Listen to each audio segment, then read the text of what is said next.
It's game day on the Panther Sportz Network. Let's go! Ever since I was a little kid, I always looked up to the people that played on Friday night, and now I'm one of them.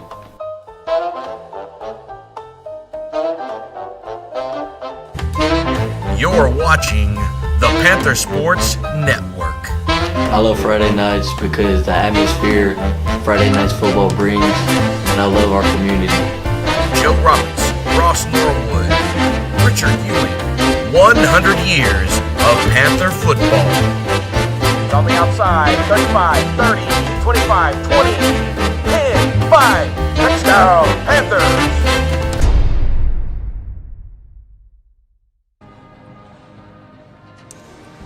Good evening, Panther Nation, and welcome to this special edition live stream of Liberty Panther football on the Liberty Panther Sportz Network. I'm Joe Roberts, alongside me Ross Norwood, producer Richard Ewing in the trailer, and we are in Bridge City, Texas for continuation of 10-4A football action between your Liberty Panthers and the Bridge City Cardinals. The Cardinals coming into tonight on a tear, losing their very first game of the season last week against LCM. And Liberty really taking the hammer last week and trying to get back to winning ways as we head into senior night tonight for the Cardinals of Bridge City. Both teams have had their warm-ups pre-game. They're in the locker room currently. All the cheerleaders have been announced and all the pre-game stuff taken care of. The Mighty Panther band tonight all decked out in their Halloween costumes. And by the way, happy Halloween to everyone who's out there who may be trick-or-treating later on tonight. Had a really nice function at the Liberty High School yesterday, the trunk or treat put on by the Liberty FFA. And before we continue and move on even further, a big congratulations to the Lady Panther volleyball team last night. They became by-district champions by way of their 3-0 defeat of the Yates Lady Lions. So congratulations, ladies. They'll be on the road for area on Tuesday. That'll be 6:30, and they'll be playing Madisonville at Porter High School. The plan right now is for the Panther Sportz Network to carry that, but as we said last night, the playoff restrictions a little tighter this year than they have been in the past. And if NFHS picks up the game, then no academic broadcast is allowed, and that's a new thing for this year. But at any rate, we'll keep you apprised of that situation as it develops. Probably won't know that we'll be able to carry the game until Monday at noon. And as the Bridge City Cardinals come back and talk about them briefly. So far, they've only dropped one game on the season. They are 7-1 on the season, and I believe they are 4-1 in district action. And the Panthers, 2 victories on the season, and they are 1-4 in district play.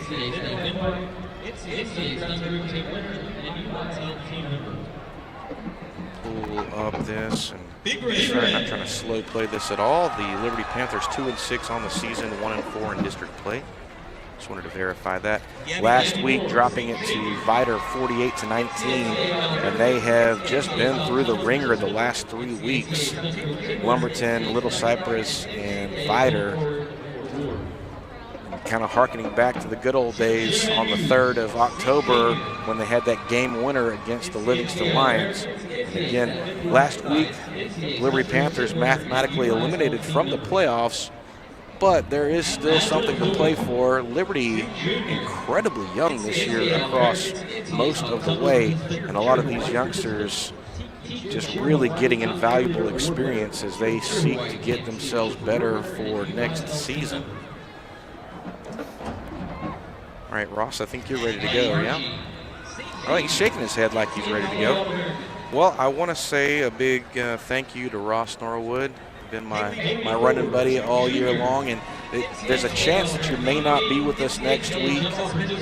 Turns out you're a covert CIA operative or something like that, and you might be out of the country. Is that right? Well, I don't know that is. Okay. That's not what I would have gone with. That's no, not what he's going with. It may be an eye issue. I don't want to say you're going to have eye surgery, because anyone that's listened or watched our broadcast knows that both of us are blind, and we miss about half of the calls anyway. So. It explains a lot to people, I think, to know that we're both vision impaired, if you will. Well, Liberty wrapping up their season next week. They'll be at Memorial Stadium, and that will be a 7:30 p.m. kickoff. It'll be senior night next Friday night. They'll play host to Hardin Jefferson. Bridge City had their senior night a little bit earlier, right before we came on the air, as they were going through the process of announcing all their seniors. It's an incredible facility here, Ross. This place has changed just night and day over the years. I remember back in the day they had the big crowned grass field here, and now everything is turfed. The Lady Panthers softball team has played some playoff matches just right across the parking lot. Yeah, both against Bridge City and a neutral site, a nice softball facility here, and of course the football field, synthetic turf, and holds up very well to play. I want to give another shout out to some people as we continue this historic 100th season of Panther football. And I want to highlight a couple of ladies that have just gone above and beyond everything, both for the Athletic Booster Club and for us and for the kids down there. Leslie Lawrence, Fallon Kay, who have just done everything you could possibly think of to make the experience on Friday night believable, amazing, and beautiful for everyone involved. So thank you to Fallon Kay and to Leslie Lawrence for that. And I would be remiss if I didn't mention Farrah Harper as well. I don't know what we would do without those three women. They have just moved mountains to make things happen for us on a number of occasions. So thank you. And then thank you to everyone that tunes in weekly to us on the Panther Sportz Network. And remember, don't forget to comment on the stream. Try to get back to you when we can. But we're up over, I believe we're up over 2,400 subscribers now, and we've grown this channel from nothing to this, and it seems like overnight, but we've been doing this for a couple years now, Ross, and just enjoy the heck out of it. Nothing better than being out in the weather on a Friday night. And we've got, I believe Mr. Ewing's telling us, we've got 32,000 members on our Facebook group. That's the Panther Sportz Network. And it's just a really cool thing.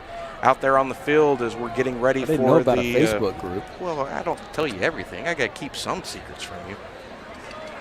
Out there on the field as the Panthers getting ready to come out of the tunnel. Another great individual, Lori Harris, Wild Hair Photography. She's partnered with us several times. I've been able to use some of her images for some of our promotional work, and YouTube thumbnails and all that cool stuff. So thank you, Lori, for that.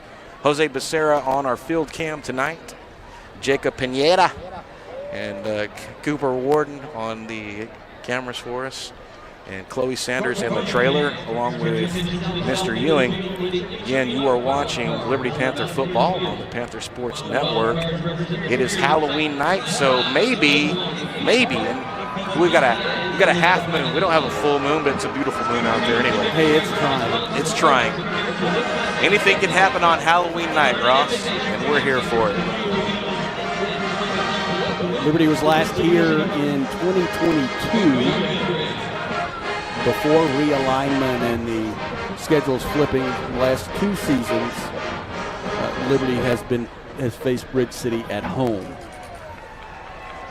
Haley Morgan, Felicia Davis, the cheer sponsors, always doing great things with them, and I believe the cheer team is getting ready for a competition pretty soon.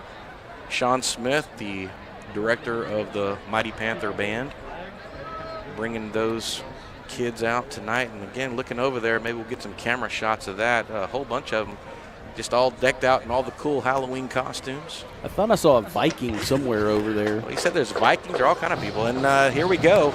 Liberty Panthers coming out of the tunnel, and it is just about game time here in Bridge City, Texas. 10-4A football action. Liberty Panthers trying to close out the season, these last two contests, on a positive note. Frankie Mares, number 8, right down there. greeting all of his players.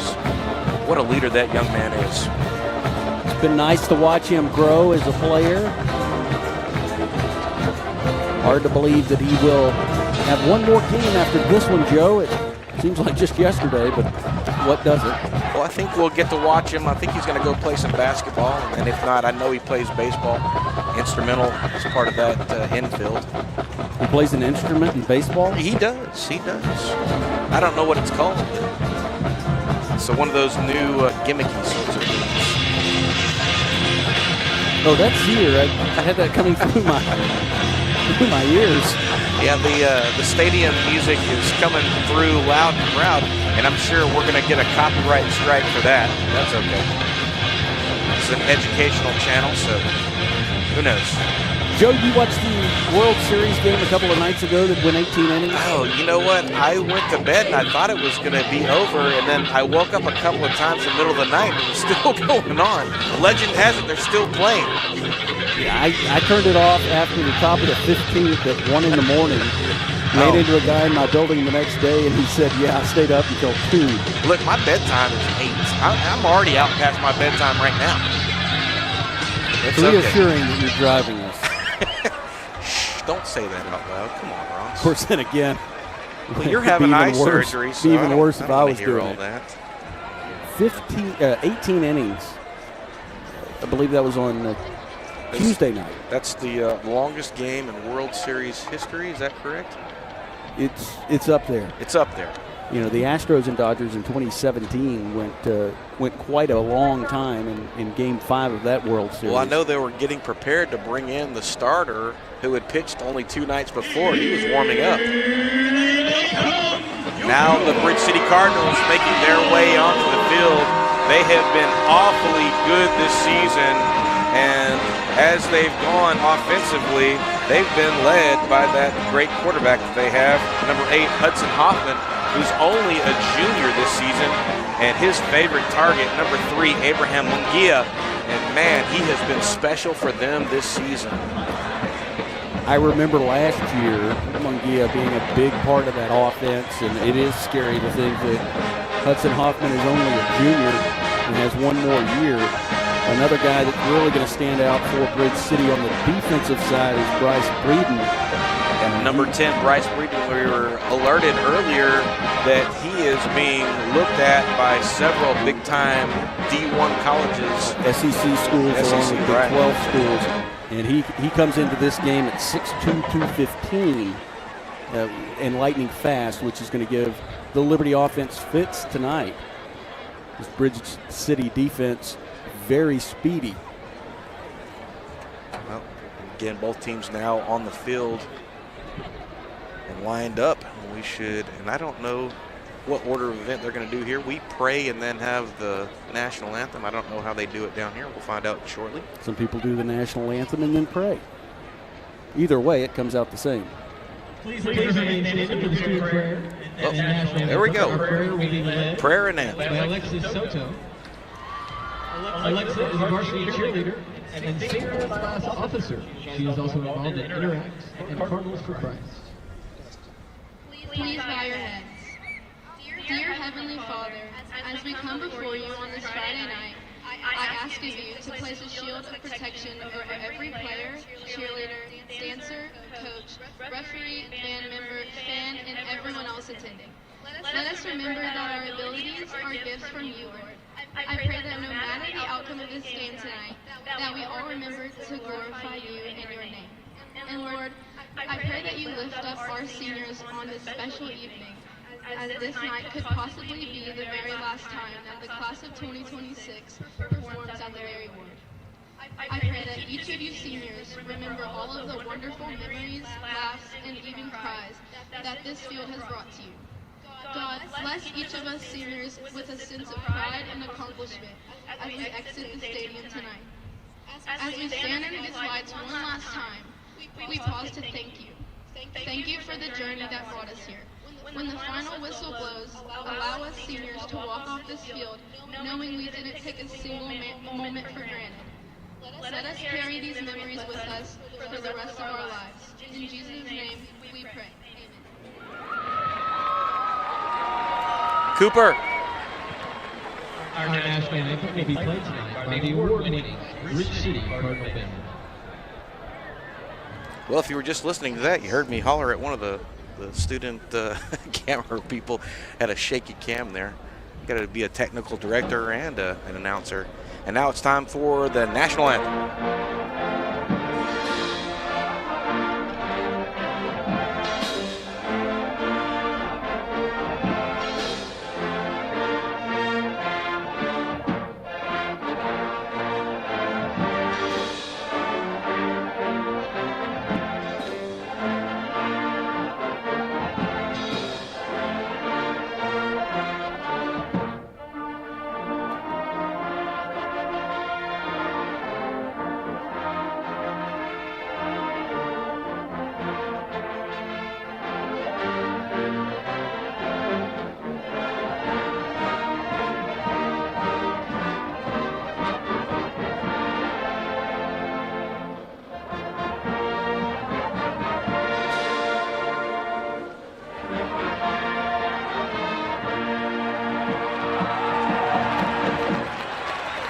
And that's the national anthem. We've said it once, we'll say it a million times. One of the greatest sounds on a Friday night that you can possibly hear.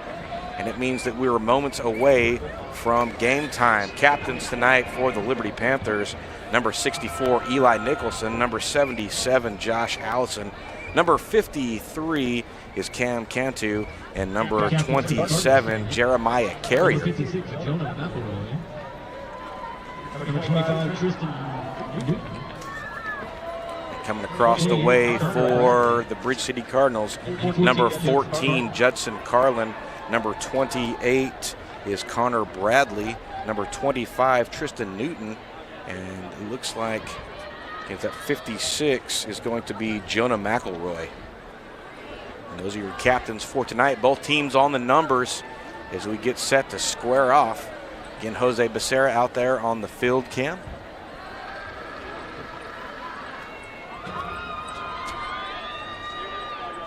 I knew it was going to be Halloween tonight when my running mate, Ross Norwood, showed up. Not only did he wear jeans instead of a suit, but he's also wearing cowboy boots. I don't know what's going on right now, but I do know there's a chance. That's all I know. I wear boots. Yeah, I've never seen you wear boots in my life. And I'll give you the jeans. I almost had an attack when I saw you in jeans. And it was very strange putting them on this morning, that's for sure. There's the coin flip. There was a cleaner's issue. Liberty has won the toss. They will receive. And they will get to work offensively right out of the gate as they shake hands and we get set to get this game going.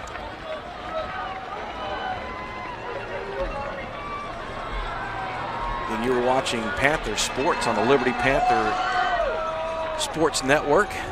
Panther football, 10-4 a Halloween night at Larry Ward Stadium in Bridge City, Texas.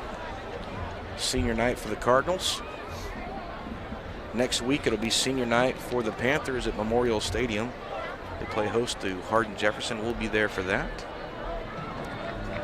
Coming out onto the field, Jaden Holmes, Grayson Weeks. Those two young men will be back deep.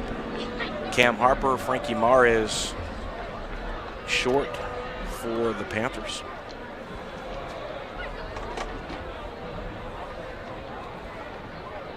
It looks like number 26, Garrett Worthy, coming out to do the kicking for the Cardinals of Bridge City.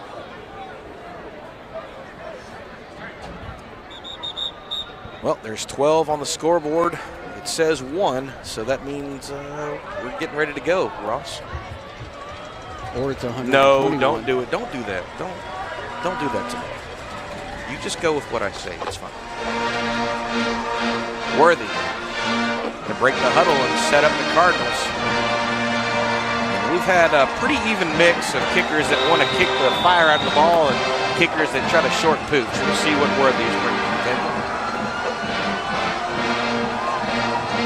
to be a short pooch kick, and that's going to be to Mares, who fills it cleanly at 25.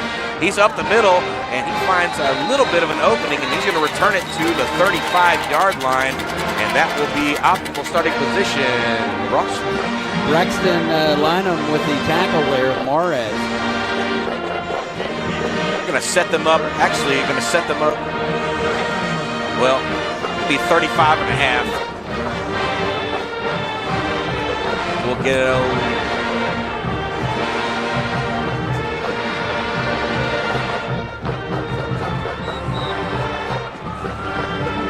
Mares out there. Jaden Holmes in the backfield with him. He'll be to his left as they are on the far hash mark, working left to right. Mares under duress immediately. He's going to throw that ball away. That was out of bounds. That'll stop the clock. Bring up 2nd down and 10. Ross? Carson Saucedo with the coverage there. One thing about this Bridge City defense, they are quick, as I said earlier, and they will be in that backfield.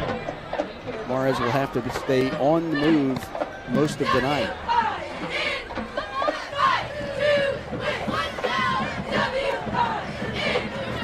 Number 20, Cameron Young out there in that tight end spot for Cade Carter tonight.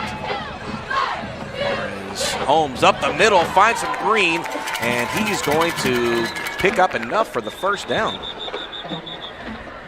We got a flag down. That's what you were saying. There's a flag.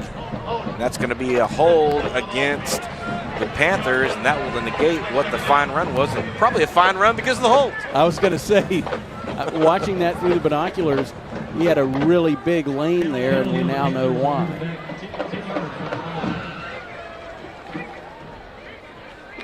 That'll push the ball back to the 25-yard line.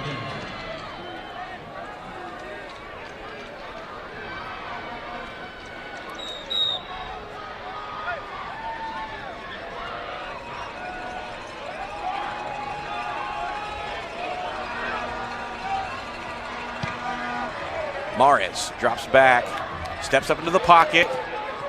Quick dump to Connor Giese, and he's going to get tackled almost immediately. He'll be right around the line of scrimmage. Braxton Lynham along with Keegan Trahan. That'll bring up 3rd down and long for the Liberty Panthers. Here early in the 1st quarter, they're going to be on the near hash mark to us, working left to right. Trips to the left-hand side. Mares, Jaden Holmes in the backfield with him to his right. Holmes is going to take it over the left-hand side. Follows his blocking. He's going to pick up a big bit of yardage, but not enough for the 1st down. Yeah, going to get him back to what the drive's line of scrimmage started at the 35. That was some exceptional blocking on the left-hand side for the Liberty Panthers, but again, not enough. And they're going to bring out Diego Diaz for the 1st punt of the night. And he's going to stand on his 20. Ross? Looks like Munguia is going to... Abraham Munguia back deep for the Cardinals. They're sending 2 back. They're also sending Saucedo. Be a high spinning kick, and that's going to hit at the 32-yard line and take a very nice Liberty Panther bounce and roll. 16. Luca Perez taps the ball to make it dead. There's that Halloween moon right there, Ross. Man, that's a pretty moon. I can't see the actual moon. Looking at it on the screen. That's okay. So producer Richard Ewing always out there trying to give us the best part. And now we'll get a look at this Cardinal offense. Number 8, Hudson Hoffman. And in the backfield with him, Ashton Summerall. Quick strike, and that's the number 15. He's off to the races, 50, 40, 30, 20. And Lawson not able to track him down, and that's going to be a touchdown strike, and that's to Luke Nelson. And that is not the way the Liberty Panthers wanted to start that off. That's going to be an 85-yard or so touchdown strike from Hudson Hoffman to number 15, Luke Nelson.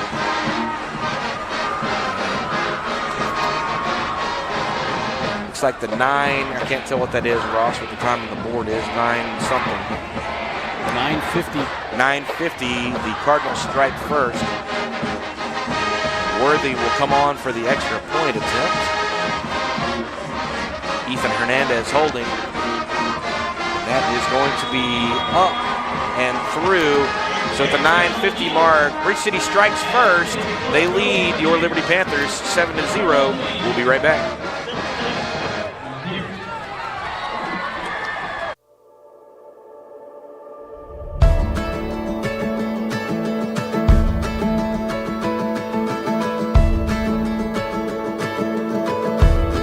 The shadows were dancing on the building's golden light when sunset glow. Bustling streets and busy traffic, walking hand in hand on our way. Welcome back, Panther Nation. You are watching Liberty Panther football on the Liberty Panther Sports Network. At the 9:50 mark, 85-yard touchdown strike, Hudson Hoffman to number 15, Luke Nelson. And the Bridge City Cardinals get on the board first. They lead Liberty 7-0. And Garrett Worthy on for the... No, that's not Worthy. That's Mungia who's setting it up. So Mungia going to be doing the kickoff this time. And he actually may have been the one that kicked that extra point. And I thought it was Worthy. It's going to be a big booming kick. It's going to get fielded at the 5 by Jaden Holmes. And he's going to slip around the 15-yard line. Looks like they're going to give him the 16. There's the Liberty Panther band in their Halloween costumes. Well, the Liberty Panther offense will try it again. This time, they'll be on the far hash. They'll be on their own 16-yard line. If you're looking for good signs, the Bridge City Cardinals started on their 15. They scored 7, so maybe that's what we're going to get here. Could be. Could very well be.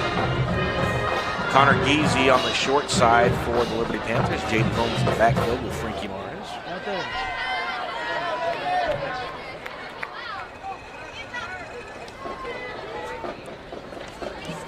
Holmes on the right-hand side.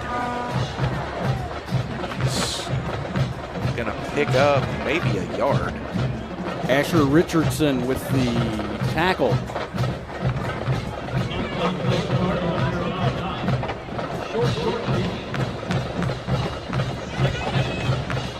Clock running under 9 minutes and 20 seconds. Liberty down 7-0 in the first quarter against Bridge City. Get a look again here. Frankie Mares getting his squad set. Jaden Holmes in the backfield with him. Doubles to the wide side, lone receiver. Oh, no, doubles to the short side as well. Mares to his right. Misfire, looking for Cameron Young over the top and not able to find him. Yeah, John Smart for Bridge City spying on Mares was able to get through the line pretty quickly and into the backfield and in his face, forcing that throw a little early. That'll stop the clock at 8:56 here in the first quarter. Liberty trailing 7-0. Third down and long for the Panthers. Mares with Holmes to his right, and he'll send trips to the left. Connor Geezy, Cameron Harper. Tony Seha, short side to the right. Mares stepping up, looking for some running room. And he's going to get popped in the middle by number 9. That's going to be Keegan Trahan. He'll pick up about 4 yards on that and bring up fourth down and a long 5, maybe 6. Diego Diaz will have to step back onto the field to punt again.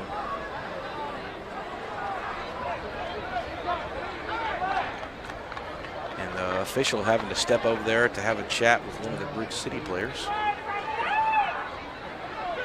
Ball on the Liberty 21-yard line near hash mark. Diego Diaz standing on the Panther 5-yard line. This time they'll send a lone return man back. Looks like it's Munguia. Be a high snap, and Diego Diaz somehow able to pull that down and get a booming kick away. And I don't know how he did it, but he avoided disaster. That could have gone the wrong way for the Liberty Panthers. Yeah, and a split second later, and that would have been blocked in the end zone as they got in and got in his face. The wily senior back there, and we all know he has a big leg. Let it go. He had gone to block it and got him, not roughing, but Cardinals will take over first. you're already seeing that very speedy Cardinal defense. Bridge City on their own 38-yard line near hash mark. They'll be working from right to left. Hoffman and Summerall in the backfield with him. He'll have a tight trips on the numbers. Going to look to the left. That's Munguia, who's going to do a little hook and ladder. And that's going to pick up another big gainer for Austin Summerall. Bo Fowler, excuse me, not Bo Fowler. Or Ashton Summerall, rather. Logan Fowler with the stop. We haven't seen the old hook and ladder in a while. That Ross. was definitely a fun play to see. We'll be in Panther territory now on the Panther 47-yard line near hash mark. Hoffman again, Summerall in the backfield with him. Tight trips. Lone receiver on the far side. This time a little quick screen over the top to number 15. And that's Luke Nelson with another big gainer. And you're starting to see why this Bridge City Cardinal offense is so dangerous, Ross. Corbin Lawson with the touchdown saving stop there. Bridge City moving the sticks. They'll be on the Panther 31-yard line. Far hash markers again. They are working from right to left. Ashton Summerall on the left. They'll be running trips to the left. Summerall up the middle, and this time he's going to get met by the defensive line. Looks like Christian Fisher leading the charge for that. Pierre Harrison in there as well. One thing I saw watching some film of Bridge City, they are a little susceptible to having that blind side exposed, and there were some sack opportunities potentially tonight. 2nd down and 8 for the Cardinals. Hoffman. He'll pull it and fire over the middle. That's going to get batted down at the line. And now we're going to get some flags in the defensive backfield. Yeah, I believe unless it's a hold, I do not believe there will be a pass interference because it was deflected at the line. That was Pierre Harrison who put his big paw in the air. We'll see what this shakes out to be. Exactly. Good call, Ross. Hey, every once in a while we get something right. It's Halloween. We've got the beautiful moon. That'll stop the clock, and we're at, I believe that says 6:34. 3rd down and 8 for the Cardinals, deep in Panther territory on the Panther 29-yard line. Hoffman, Summerall to his left, tight trips, or tight doubles, left and right, rather. They're going to toss that ball. It's going to be on the ground. Rollinson, and they're going to say that was a forward lateral pass, or not forward pass. And so that's going to be dead where it falls. Yeah, that was a little problem with the little juggling there, and that's not something you want to see behind the line of scrimmage if you're on offense. So that was intended for Aiden Wiley. We're going to call that a shovel pass gone awry. Well, and Liberty was right there. It was very well done. That was number 40, Jacob Rollinson, right in there to break that up. One of the freshmen. Hoffman again, 4th down. He'll drop back, looks to his left, under some duress, throws it up into the end zone. And now we're going to get a flag in the back, and that's probably going to be some pass interference. Yeah. Ooh, He was not facing, he was not looking at the ball. He had his back to the ball, the defender did. And a lot of times when that happens, you do get that pass interference call. Well, we'll see what he's going to call, but I can't imagine he's going to call anything other than that. Well, the good news is it's not like the NFL where it's a spot foul. That's only a 15-yard, but man, Rawlinson was in that backfield quick, fast, and in a hurry. And Hoffman, under some duress, they're able to get that ball away. And we're going to get a timeout from Liberty. We'll take one with them. We'll be right back.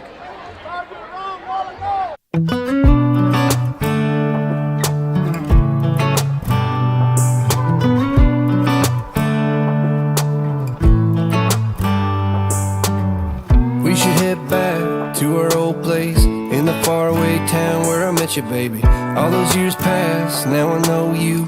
How the times can change and I get a little down. Thinking about tomorrow, I get down. Was it over from the Welcome back, Panther Nation. You are watching Liberty Panther football on the Liberty Panther Sportz Network. A fourth down pass interference call gives new life to the Cardinal offense here in the first quarter. They will have 1st and 10 from the Liberty, looks like 13-yard line. Nope, they're going to set them up at the 16-yard line. And 1st and 10. And Hudson Hoffman, Ashton Summerall to his left.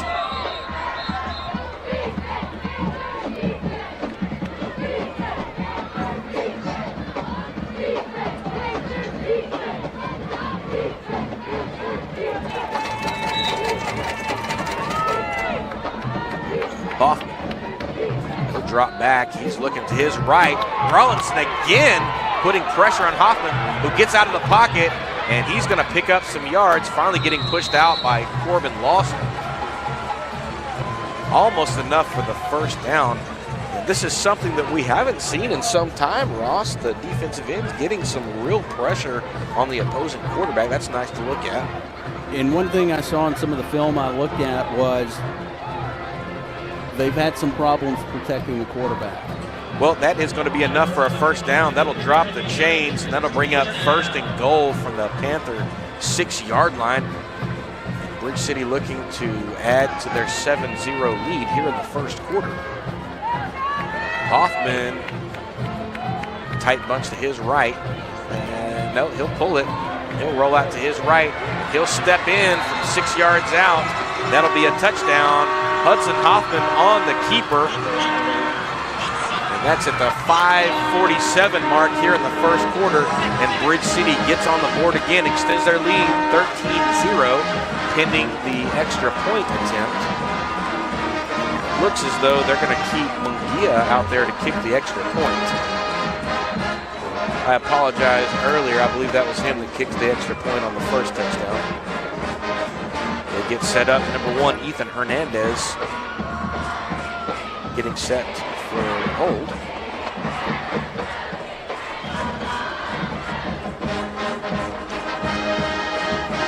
Snap is good. The hold is good. The kick is up. It is through the uprights at the 5:47 mark. Bridge City extends their lead 14-0. We'll be right back.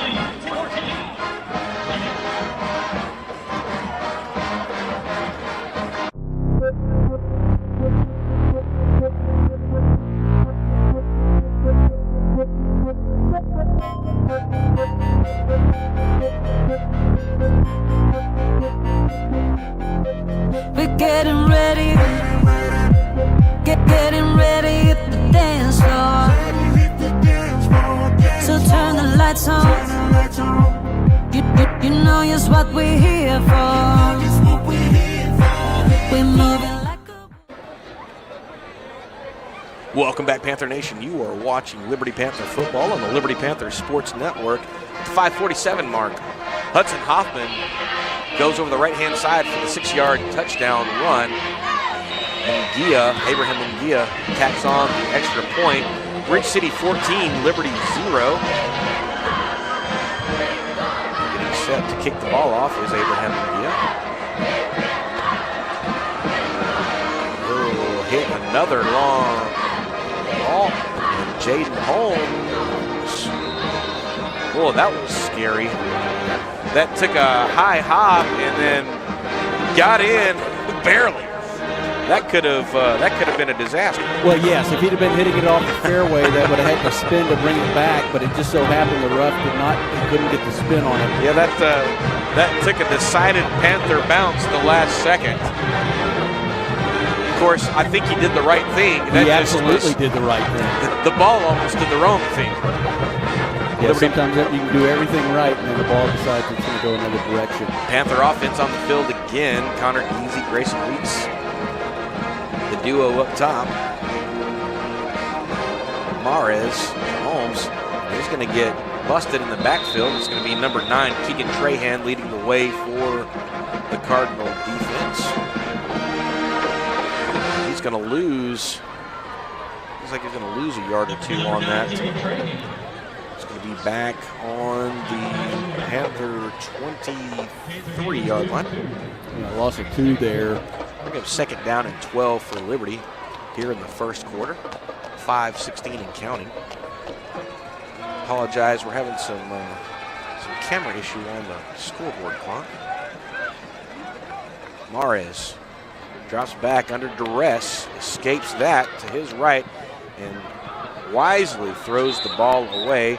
Connor Geezy in the area, but he was blanketed by number 23, Trey Bradley. Bear hug is a better term there. It was Keegan Trahan in the backfield putting pressure on Mares. That will bring up 3rd down and 12 for Liberty. Just about 5 minutes to go here in the first quarter. Liberty trailing 14-0. This is 10-4A action. Both teams wrapping up the regular season next week. And one of the things that can cause some issues with the scoreboard is these video boards. Oh, right. And they have a really nice video board, do a great job getting the pictures up. Mares. And he's going to escape across the side, still on his feet, and finally gets pulled down. And I see a flag on the field, and I saw the hold. I was wondering if they were going to throw that. That's going to be back at the about 25-yard line, and I suspect this is going to come all the way back. Yeah, they're going to have to make a offensive substitution. Bridge City brought the house that time, and Mares able to escape. Pretty vicious hold over there. Mason Jordan will have to sit out. His helmet departed his head. Put the ball back on the Panther 13-yard line. That'll bring up 3rd and a country mile for the Liberty Panthers. Deep in their own territory here in this first quarter, 4:49. Liberty trails Bridge City by 2 scores. Weeks and Geezy on the near. Ross and Weeks on the near side. Connor Geezy all by himself up top. Mares, Holmes to his right. Holmes again, up the middle. Almost stepped through the tackle. Number 22, Braxton Lynham, able to trip him up, and that will bring on the punting unit.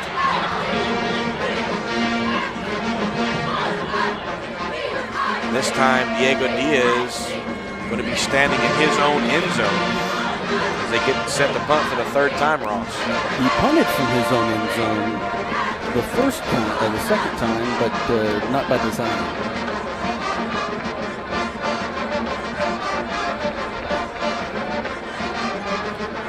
Snap. Diaz picks it up.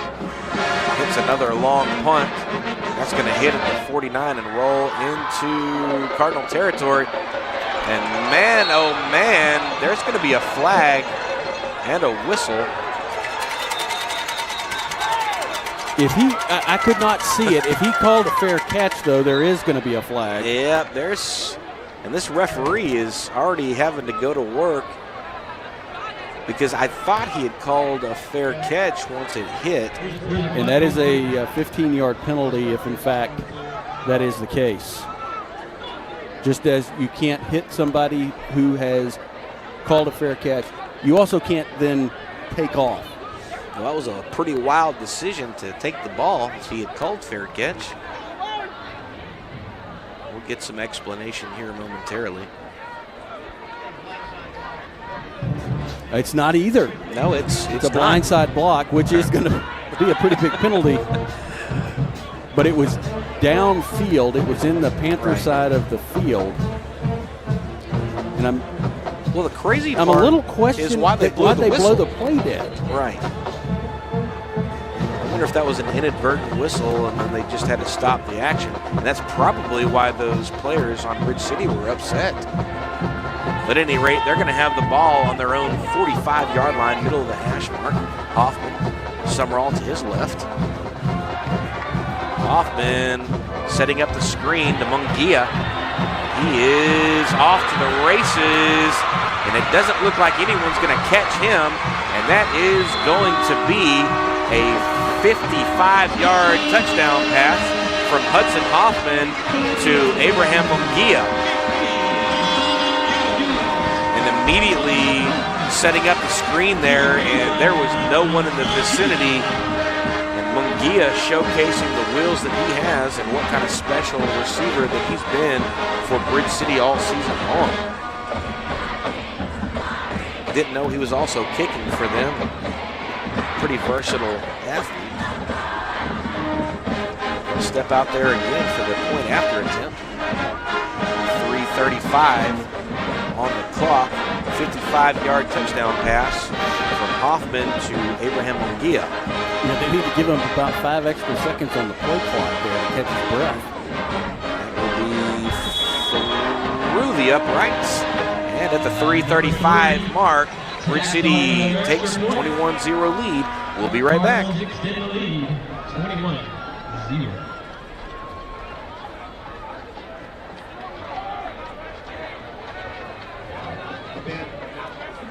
Junior.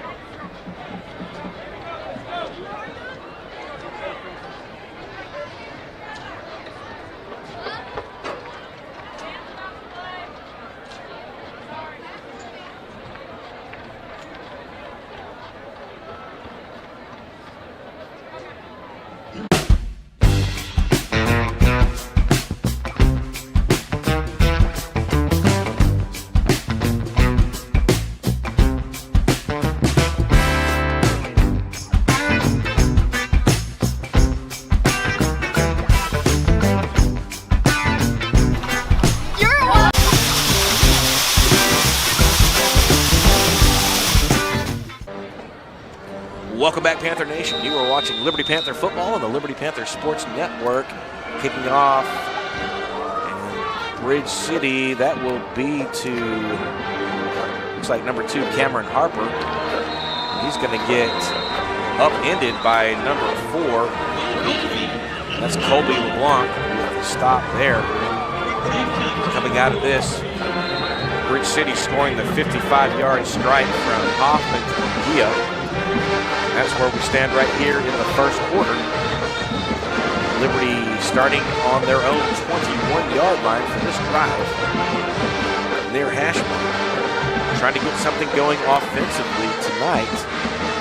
This Bridge City defense has been very, very fast, flying around to the ball all first quarter.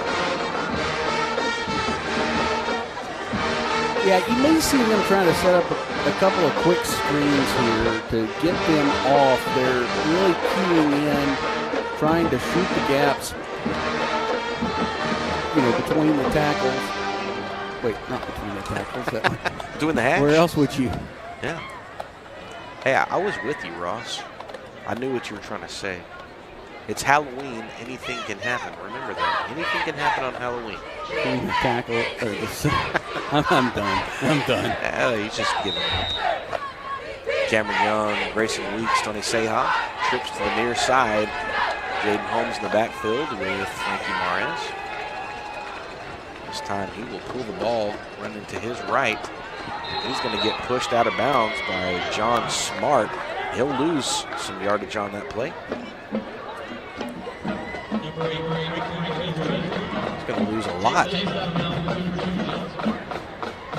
Bring up second down and long for Liberty. He backed up to their own 17-yard line. Try that again. Connor Geezy and looks like Grayson Weeks left side.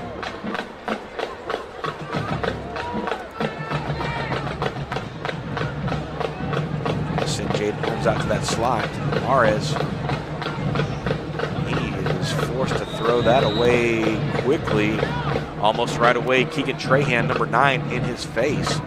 Mares not able to get himself set up. That's going to stop the clock at 3:21 in the first quarter to bring up 3rd down and long for the Liberty Panthers.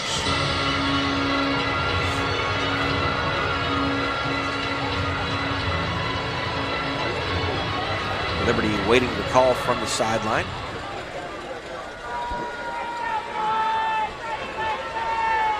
Sending personnel out for the Panthers. Holmes to the left in the backfield for Liberty. Mares. And we're going to get a false start. That's going to be against number 63. That's Noah Aguilar. Yeah, took a big step back. Everybody else stayed in place, and that'll draw that. Yeah, and he'll step off, and they'll bring Allison back in at that right tackle. Mason Jordan, Jackson Harris, Eli Nicholson, Carlos Rubio, and Josh Allison across the line for the Liberty Panthers. 3rd and 19 now. Mares, Holmes in the backfield.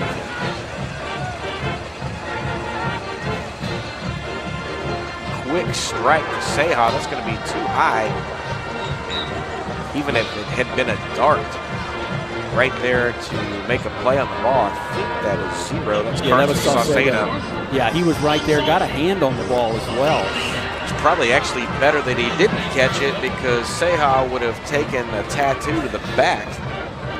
That's going to stop the clock again and bring up 4th and extremely long. And the Liberty Panthers having to punt again at the 3:18 mark here in the first quarter. Diego Diaz in the end zone. Good snap to Diaz, and end over end punt. That's going to get fielded inside Panther territory. The Panthers all over Saucedo. To be honest, I'm actually surprised I didn't see a flag thrown right there. We've got an injured Panther. It looks like Cameron Young, who is going to be about the 47-yard line, the Liberty 47. It's going to prompt the training staff for Liberty to come onto the field. Coach Ked Harrison making his way over there.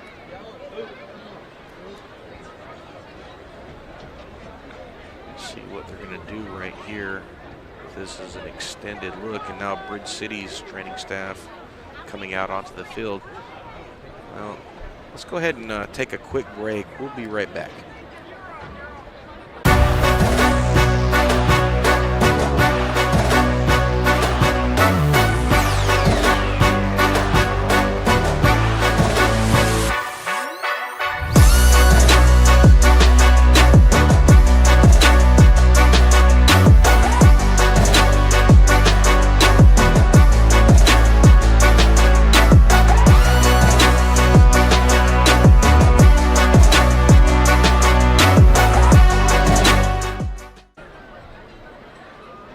Welcome back, Panther Nation. You are watching Liberty Panther football on the Liberty Panther Sports Network. Here in the first quarter, we're at the, I want to say that's that 3:06, Tim? At the 3:06 mark here in the first quarter. Liberty trailing 21-0. And Ross, kind of run down what the Cardinals are doing. And again, we're doing this, we're in the middle of an injury timeout. Go ahead, Ross. Bridge City got the scoring started on their first drive when Hudson Hoffman hooked up with Luke Nelson for an 87-yard touchdown pass. That was with 9:50 in the first quarter to play. On their next possession, a little longer drive, a 6-yard run by Hudson Hoffman. Some big plays on that drive, and that made it 14-0 with 5:47 in the quarter. And then a one-play 45-yard pass on Bridge City's next drive. And they hit the extra point 3:35 in the first quarter. And they have just taken the ball again after a Liberty punt. All right, Bridge City 1st and 10 from the Liberty 41-yard line. Hoffman drop back. We'll try to set up that screen again, and this time Liberty all over that one. Connor Schultz out there making the play. One of the youngsters on that Liberty Panther defense. We've said it a couple of times. The Panther defense chock full of freshmen and sophomores. Taking some knocks this year. Expect big things out of them next year. It's a jump to come from 8th grade football to varsity football in 1 year. Well, look at Jacob Rollinson. I mean, he looks like he's been playing varsity football for 3 years. Hoffman will drop back, try to find Summerall, and he had to slide to the ground to take that. So they might have gotten back. No, they're going to lose a yard on that. That'll bring up 3rd down and about 12. It was a complete pass, but Summerall was sitting on the ground. Yeah, week in, week out, Jacob Rollinson has been a big part of the Liberty defense. Christian Fisher on that right end over there. Carlos Rubio out there, as well as Pierre Harrison on that defensive line. Hoffman, Summerall to his right. Looks to his left.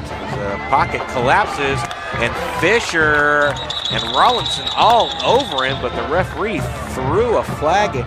Then he took his hat off, and so there's multiple things that he has seen. I suspect there's going to be a hold somewhere in there, and I'm wondering if there's going to be a face mask. He's going to step over to talk to Coach Harrison. These are going to both be against Bridge City. Seen that. That was a really nice push from Christian Fisher and Jacob Rollinson. They're going to decline this penalty.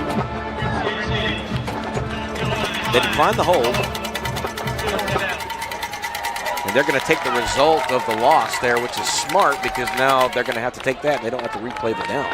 Yeah, now bring up 4th down and very long. And we may actually see the Cardinal punt team. So the ball's going to be at the Cardinal 45-yard line. And the original line of scrimmage is the Liberty 41. It's a high snap, fielded. It's going to be a high kick. It's going to hit and take a Cardinal roll. That's a big Cardinal roll. And it'll get down at about the 12-yard line. It's number 4, Colby LeBlanc. And again, Liberty doing the right thing there. There was too much traffic to try to make a catch. That was Summerall who was on to punt the ball. And at the 124 mark here, the Liberty Panther defense with a nice series on that last offensive drive by Bridge City. Well, and they had been close on a couple of different occasions to getting a big sack there and able to do it on a 3rd down, which was huge, and forcing Bridge City's hand. Connor Geezy, Grayson Weeks on the far side. Jaden Holmes in the backfield with Frankie Mares. Holmes looking for some running room.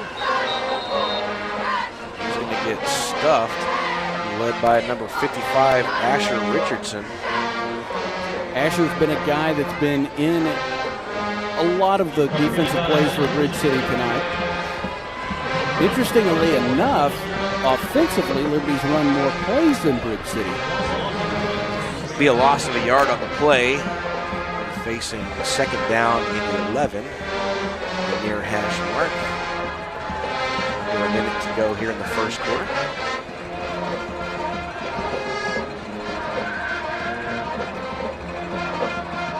Holmes again trying to cut back. This defense just all over it. We talked about him at the top of the game. Bryce Breeden, number 10, finally getting his name called. He was one that we thought was going to be a thorn in the side of the Panthers. Yeah, Breeden with the wraps up around the shoulder pads and pulled him down. A good tackle for Breeden. It'll be 3rd down and 11, and it appears as though the Panthers are going to allow the clock to run out here in the 1st quarter. They're in no hurry, and they're actually heading down to the opposite end of the field. That's exactly what they're going to do. So after a quarter of action, Bridge City 21, Liberty 0. We'll be back with the second quarter after this.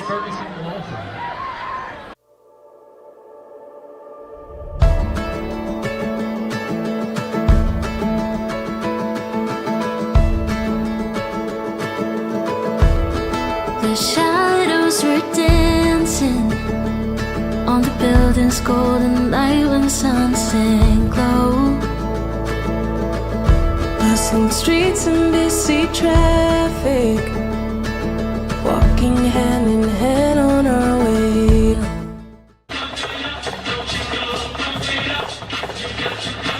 Welcome back, Panther Nation. You are watching Liberty Panther football on the Liberty Panther Sports Network. We are at Larry Ward Stadium in Bridge City, Texas for 10-4A action between Bridge City and Liberty. And so far, it's been all Bridge City in the first quarter. They lead 21-0 as we start the second quarter. Liberty facing third down and 11, switching ends of the field. Liberty will be working from right to left now. They'll be on the far hash mark. They'll actually be on, it looks like a 13-yard line, so they're going to spot them. Yeah, through one quarter, this Bridge City defense has shown as advertised. Cardinals, you've got third down. Frankie Mares, tight trips to his right, short side of the field.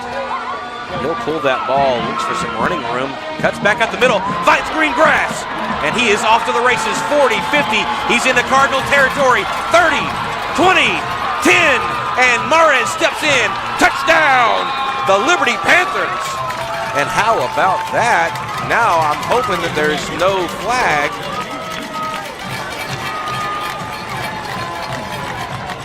No flag. All right.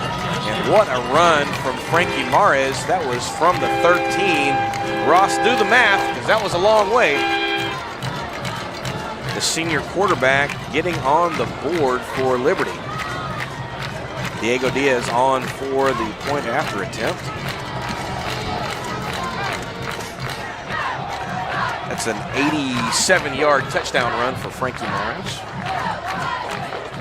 Diego Diaz.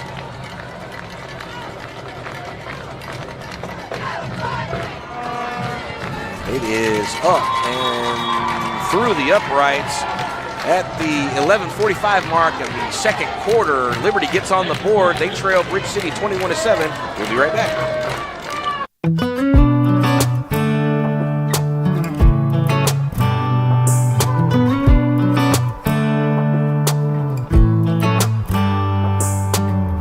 We should head back to our old place in the faraway town where I met you, baby. All those years pass, now I know you.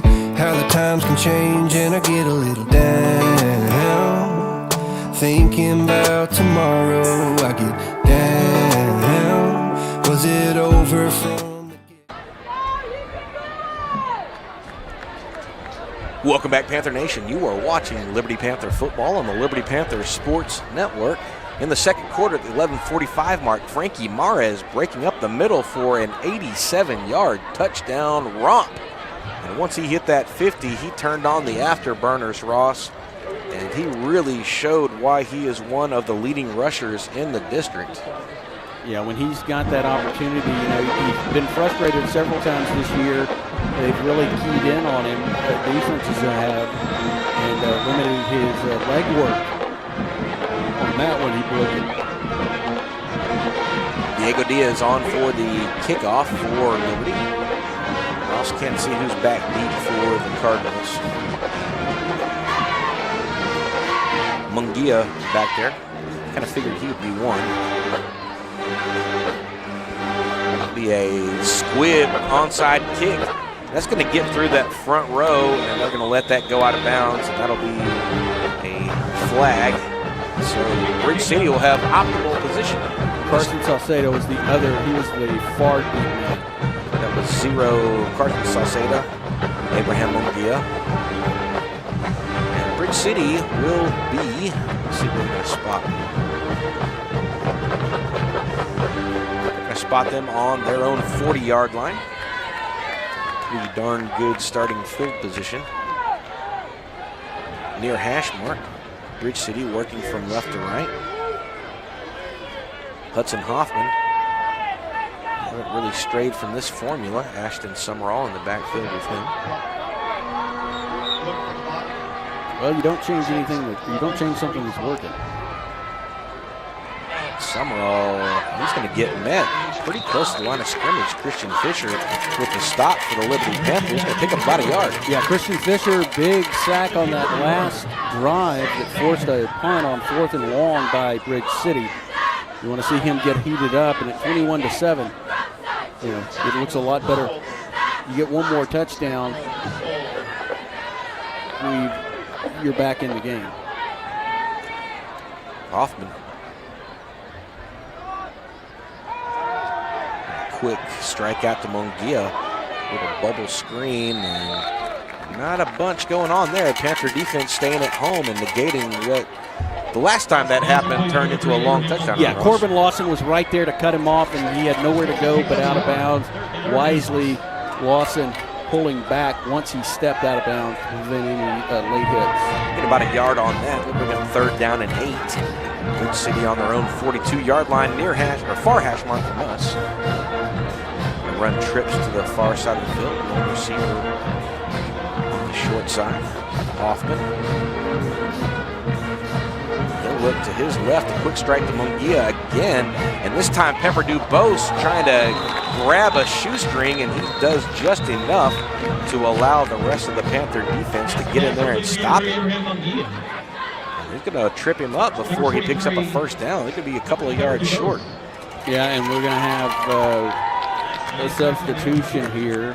Carlos Rubio, his helmet popped off, and they're going to have to bring in Jackson Harris.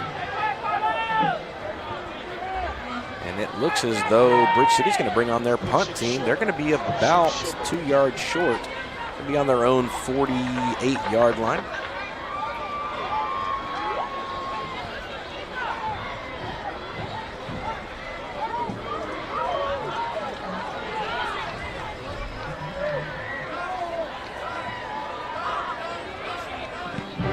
High punt. No one back there. They're going to, oh man, that's going to take a big Cardinal bounce. They're going to get down to the Liberty 5-yard line. Man, that hit the ground and then just shot forward. Couldn't have been a better turnout for Bridge City if they'd have just ran it down there and placed it.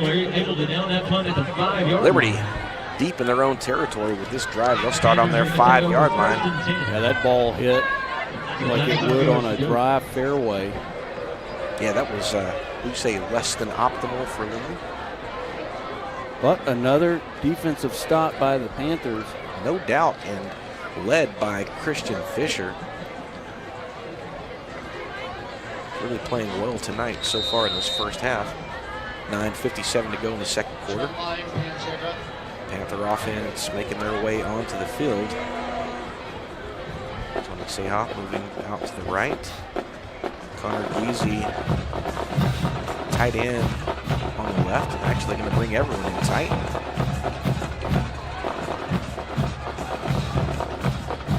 Grayson Weeks with the ball. He might get back to the line of scrimmage. Yeah, they are going to give him the line of scrimmage. I see Breeden in on that. Very briefly, he had stepped into the end zone. There were some Cardinal defenders in the area, and Weeks able to get out of that. The second down and 10 as they switch hash. Be on the far hash mark now. 9:26, second quarter. Spread the receivers out this time.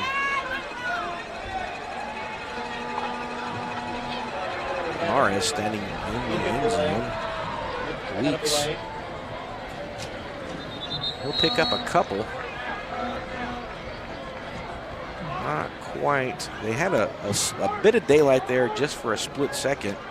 And the Cardinal defense able to shut that down pretty quickly. That speed just crashes right in and seals off the hole that's in lane that was opened up. A couple of yards on the carry for Weeks. picks up 3 yards. It'll be third down. Yep, third down and about 7.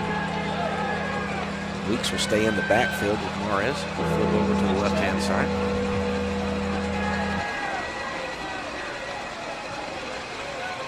Tight formation. Mares to his left, cuts back to the right. And the Cardinal defense just all over that. Nothing going. Looked like a design quarterback run to the left, and the Cardinal defense just got right in there.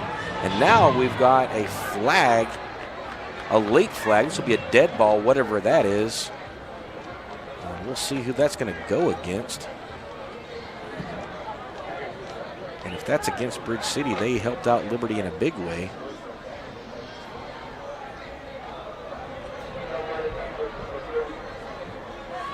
This officiating crew. Dead ball. Personal foul. Defense. 15 yards. And that's going to give new life to the Liberty Panther offense. And more importantly, it's going to get them out of the shadow of their own end zone. It'll be a 15-yard penalty and an automatic first down. Hate to see that. You can't overstate how big that is. You're going to be set up with a punt, standing in your own end zone, and now the ball sits on the 20-yard line. Be 1st and 10 for Liberty. And a first down. Mares. Weeks in the backfield again with him. This time Weeks right. Pops out to the right, and there's a flag in the backfield. That's probably going to be a hold. And then there's another flag over by the sideline. And this officiating crew going to really... They've got their work cut out for them. We're still early in the second quarter, and the flags, they have been a-flying. Got 2 flags on the play. Holding. Offense number 4. Penalty decline. Holding. To the offense. 10-yard penalty. They're going to call offensive holding at the line. They'll decline that, and then looks like Cameron Harper is going to get docked for holding out there on the outside. They'll take that one. That'll back them up 10. Yeah, the way that those flags came in, you knew the first one was definitely a hold, and you figured they were gonna both go against Liberty. So that will bring up that flag will be first down and 20. Should be. Replay first down. Try that again. Mares. Just from coming in from that backside, that's number 11, Kobe Dean, and he was right there. And we've got a late flag here. It's going to be a loss of 1. A late flag coming in, sitting at the 10-yard line. It's going to be after the play. 7:31 to go here in the second quarter. Dead ball. Personal foul.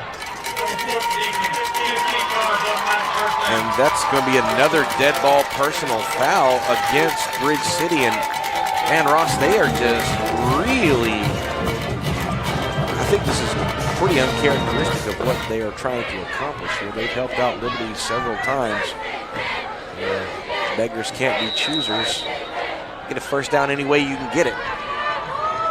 It's definitely one way to get the first down. Yeah, it's twice on this drive they've been bailed out by personal fouls. So they'll be on their own 26-yard line, near hash mark. Jaden Holmes back in the backfield. He'll go out to his left. Once again, that's going to be Bryce Breeden, showcasing why he is being recruited heavily. He was in that backfield almost immediately, Ross. Yeah, Keegan Trahan coming in late on that one as well. Finish off with number 55, Asher Richardson. A loss on the play. 5-yard ball, second down. Bringing up second down and about 15. Another thing that is dangerous for Bridge City is their defense relies a lot on speed, and they have already been out for quite some time. Mares. Luca Perez, he's up the middle. He finds some daylight. Luca Perez doesn't carry the ball a bunch, but when he does, he's a speedster. He'll get up to the 30, so he'll pick up the penalty yardage. plus a little bit. Bring up third down. That's going to bring up third down. About 5 yards. They're going to give him, say 6. He needs the 36-yard line. Perez again. The Cardinal defense right there to wrap him up. Oh, and I think this one's going to go against Liberty. And as the Cardinals were getting up, there's going to be another one. And I suspect both of these are going to be against Liberty. Yeah, judging by the reaction of the crowd and the umpire just pointing over to the Liberty side, judging by the reaction of the crowd, definitely. Dead ball. Personal foul. Number 8 on the offense. 15-yard penalty. And that's going to go against Frankie Marquez. You don't normally see the quarterback come in and get those. Now, the one thing that I can say is, you like to see your quarterback sticking up for his guys because you want them to stick up for him. But yeah, that's not the way to do it. That's not the way to do it. This second quarter has just been flag-filled, Ross. Yeah, these two schools do have a history of extracurricular activities here in 2022, and there was... Oh, yeah, they had to stop the game at the end. I think they did have to stop the game before halftime and have a big talk with both teams because they were both... We're going to bring up fourth down, and Diego Diaz and the punt unit stepping onto the field. They'll be on their own 15-yard line, and Diaz not quite in the end zone, around the 1-yard line or so. Can't tell if that's Sauceda or Munguia back there. It's Munguia. Munguia back there on the Cardinal 45-yard line. They're coming for this punt. Low snap. Diaz. He's going to roll out to the side. Diaz, he's off to the races. Oh, and they're finally going to push him out, but man, he 100% did the right thing there. He had no chance on that. So they don't get the punt away, but they also avoid taking the safety in the end zone. Yeah, I mean, he got really close there to picking up that first down on our... Well, Diego is deceptively fast. He's on the soccer team, and he's a forward, so he does have some speed, and he's a pretty big kid, too. But that is going to give Bridge City very good position. They'll have the ball on the Panther 30-yard line. Far hash mark. Man, this second quarter has been a wing dinger. Penalty flags aplenty. Hoffman and Summerall.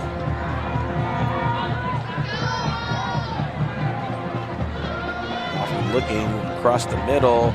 Corbin Lawson. He's going to get credit for the tackle there. Well, that was close to being a horse collar.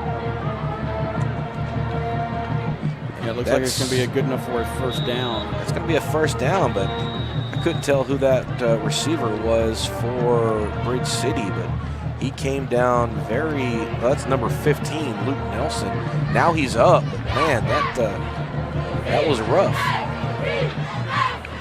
They'll be on the Panther 20-yard line. Yeah, they're going to have to move the chains. The down box has first down. That is where the first down needed for the first down. First down for Bridge City. 5:08 to go here in the second quarter.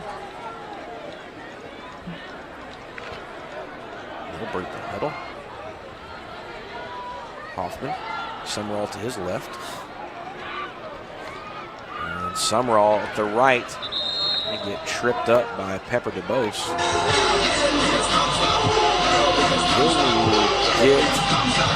He may have picked up, no, not quite, maybe about 7 yards on the carry. Bring up second down and 3. Be on the Panther 13-yard line.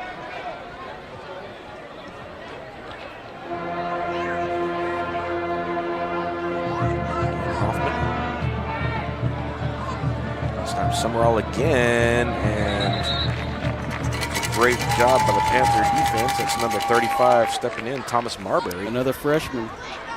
We'll get credit for that. See, I think he may have lost a yard on. No, he got back to the line of scrimmage. Yeah, it was going to be very close. So nothing doing on that. 3rd and 3. Mason Jordan checking in on the defensive line. Under 4 minutes to go here in the second quarter. Hoffman under center. And that's going to be a mishandled exchange. We'll see what happens here. Yeah, he's gonna fall back on it. They're gonna come up with the ball, but man, that's number 68 who falls on the ball. Zep Sullivan. They're gonna lose a yard or two on that. That's gonna bring up fourth down. Carlos Rubio coming off. Make some defensive substitutions here. Yeah, I'll go from a 4th and 4 to about a 4th and 5. They're gonna go for it here. No field goal unit on. Hoffman, Summerall. Hoffman looking to his left and tipped. Connor Schultz with a big defensive pass breakup right there. And man, oh man, this Panther defense here in the second quarter looks like a different unit from that first quarter, Ross. Yeah, I mean, they've really keyed in and picked up the pace there. On that play, Luke Nelson, it was good to see him back out. He had to come off from injury a couple of plays before that.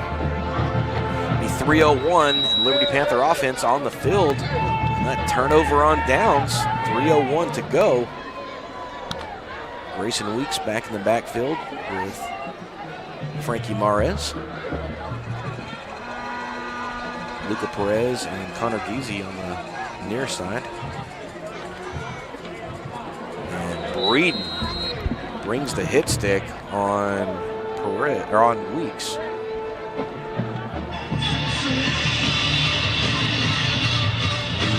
Still on the 15. Back to the line of scrimmage. Maybe a yard. Second down and long for the Liberty Panthers. 2:23 and counting.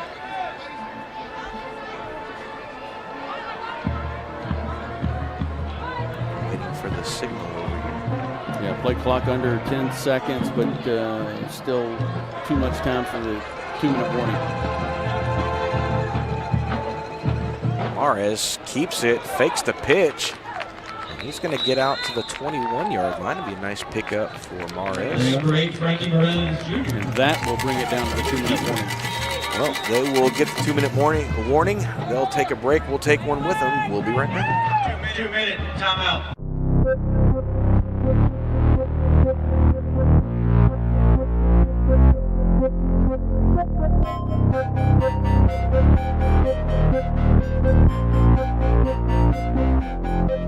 We're getting ready, getting ready at the dance floor. So turn the lights on. You know just what we're here for. We're moving like a...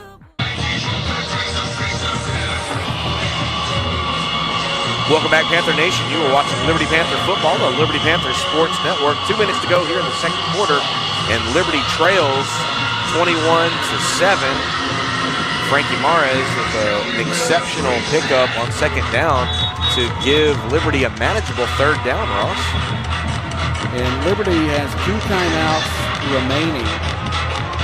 Third manageable, the shortest third down attempt they are going to have made tonight. They'll be on the far hash mark. Connor Giese on the numbers. I'm gonna say how up top. Mares to Perez.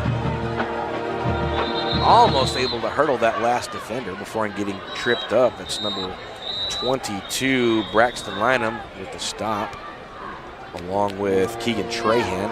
That'll bring up fourth down for Liberty. Timeout, Bridge City. Bridge City gonna take that timeout. We won't take one, we'll stay here as we digest what's going on here. Now, at this point, one would think they're gonna bring on the punting team, but perhaps not. They're going to measure this to see exactly how far, because they're really close to a first down. Yeah, just doing some back of the napkin math. It looked like there was still Maybe a couple of ball links. Yeah. Now, what Liberty could do, try to hard count them and take a timeout. they still have those 2 timeouts remaining. Well, yeah, you're about right. It's about a length and a half for the first down. For somebody that can't see, I don't know how I picked that up. Well, thankfully, our camera operators tonight are just Johnny on the spot, doing a great job. The Liberty AV camera team. Yeah, it looked like they were going to be just short. It looked like, it looked like a good spot. This will be 4th down and short for Liberty. This is definitely, I think this is go for it territory, just because you've got nothing to lose right now, playing with house money. Yeah, I think maybe try to do a hard count here. If you do. Well, the Cardinal defense definitely looking for them to come right down Main Street, loading up that box. Mara is going to be under center and see if they're going to try to push them through. You were exactly right. They're trying to get a hard count there. And we do have a flag from the umpire. I imagine that's going to be against Liberty, but you never know. A lot of times that happens when you're trying to quick release from the huddle. Don't get all the way set. Now the line judge is going to come over and confer with the umpire and the referee. Okay. No foul on the play, inadvertent whistle. So they'll try that again. Yeah, I did not see a lot of movement on either side. This is one of those situations where as an offense, you might be able to get this aggressive defense to come over just a little bit early.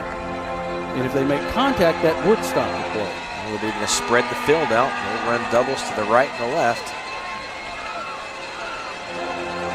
Perez in the backfield. And he is going to get smashed in the backfield. And that is number 9, Keegan Trahan.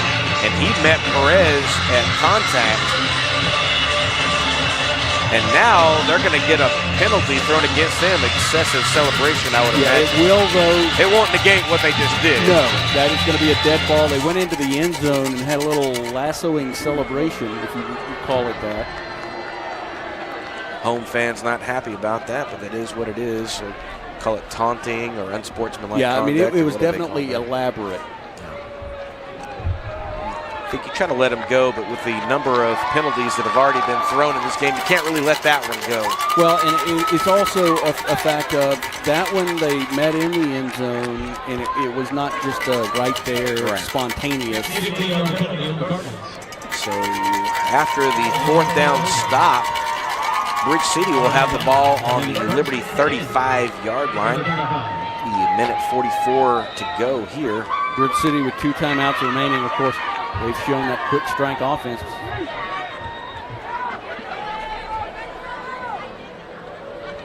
Hoffman, and he's going to find Munguia underneath, still on his feet.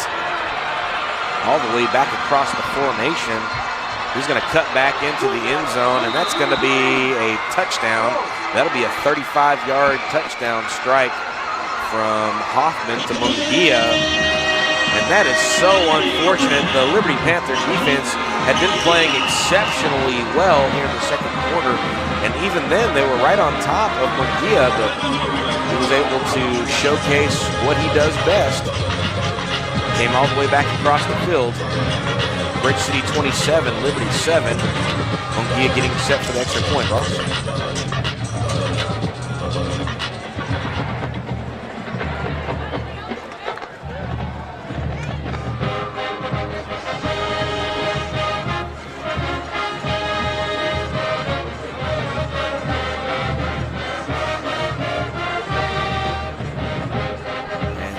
Kick is through the uprights at 131. Bridge City 28, Liberty 7. We'll be right back.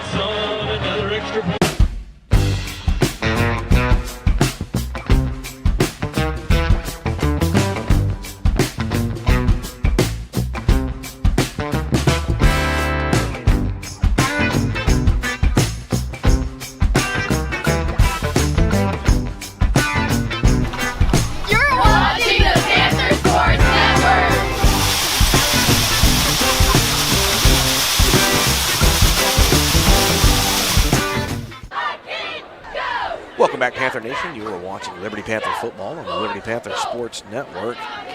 At the 1:31 mark in the second quarter, Hudson Hoffman hooking up with Abraham Munguia on the screen. And Munguia working all the way back across the formation, and he scores the 35-yard touchdown. And with the Munguia extra point, that puts the Cardinals ahead 28-7. And the more unfortunate part about that is Liberty accepted the ball to begin the game, so they'll have to kick the ball back to Bridge City after halftime as they get set up for this kick return here late in the second quarter.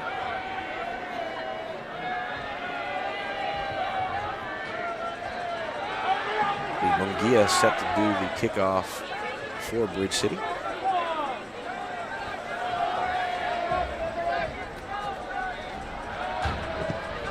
Another deep kick. It's going to get fielded by Liberty to 5. It's Tony Seha. He'll get pulled down at the 20-yard line or so. A nice return for Seha. Especially because he fielded that, and on this artificial turf, kind of slipped a little bit, was able to regain that balance and still get a return like that. Liberty have the ball on the 21-yard line. Looking for their probably final drive of the half. 54 degrees here in Bridge City, as my weather app says to me. Got most of the tips in the fevers. Jaden Holmes in the backfield for Liberty. Mares doubles to the right and the left. Holmes. That's going to be number 11. Going to be Kobe Dean, and this Cardinal defense has just been in the backfield pretty much all this first half. It's been really difficult for the Liberty Panthers to get anything going offensively. Loss on the play. You lose about 3 on that. Bring up second down and 13. And we're under a minute to go here in the first half. Liberty trailing Bridge City 28-7.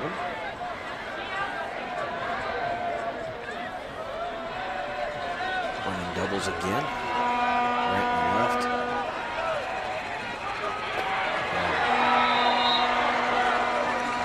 Dean again. He's going to grab Jaden Holmes in the backfield. They'll lose another yard or 2 on that. Third down and 15. Yeah, and that's going to do it. They could run it out. They didn't start the play clock, so. Yep, they are going to do that. So, after 2 quarters of play, Liberty trails Bridge City 28-7, and we will be right back.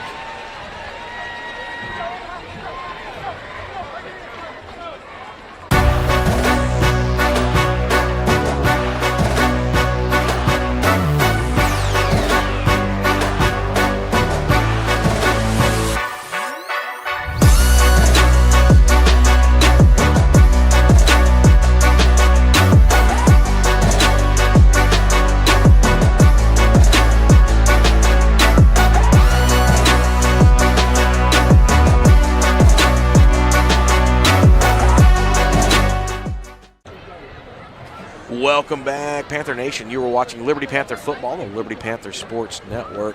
After one half of action, Liberty trailing Bridge City 28-7. And we're going to let you enjoy the sights and the sounds of halftime. And we'll be back with a quick recap with about 5 or 6 minutes to go in the half.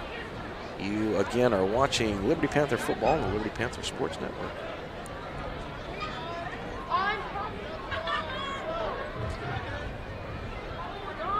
Ladies and gentlemen, please welcome the 2025-2026 Liberty High School Prancers drill team.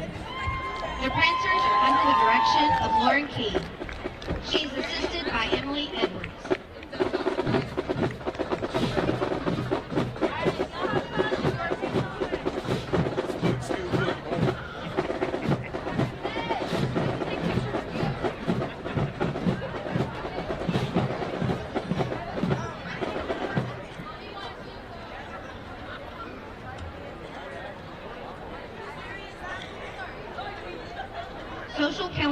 officers are Mariah Slack, Avery Smart, and Cheyenne Tinney.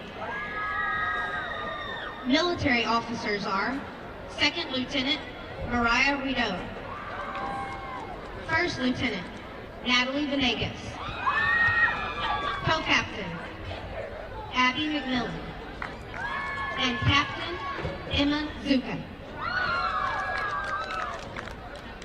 The Prancer of the Week is Daniela Contreras.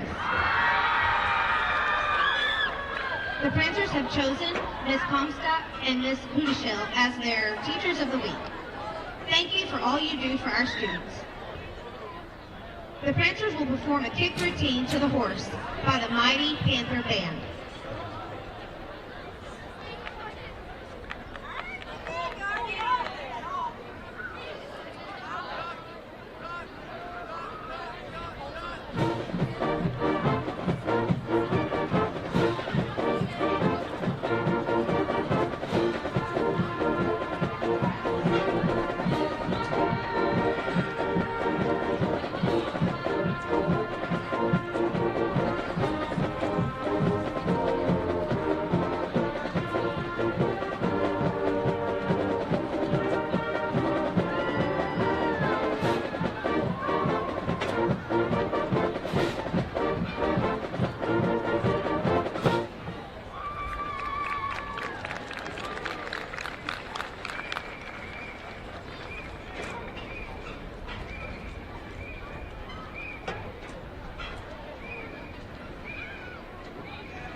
Good evening, ladies and gentlemen. It's Halloween, and the Liberty High School Mighty Panther Band is bringing the party to you with a couple of musical treats.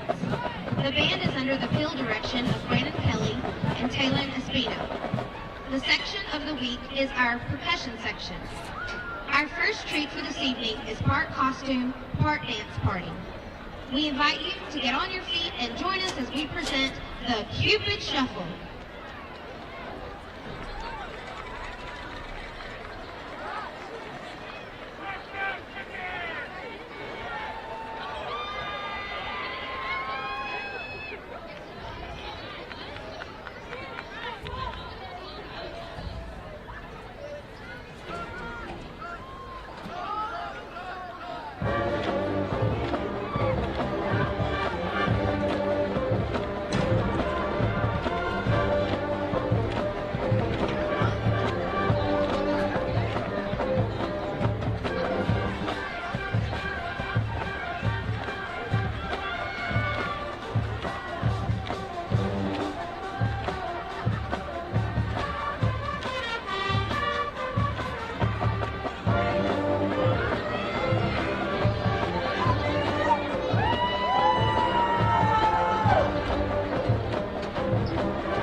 celebrate with Halloween. Michael Jackson's Thriller.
like to wish the Bridge City Band the best of luck on their 6th consecutive appearance at the UIL State Marching Contest next week.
Captain Zoe Buchanan, First Lieutenant Addison Watts, Lieutenant Marley Boyd, Lieutenant Taylor Tran, and Lieutenant Adeline Hill.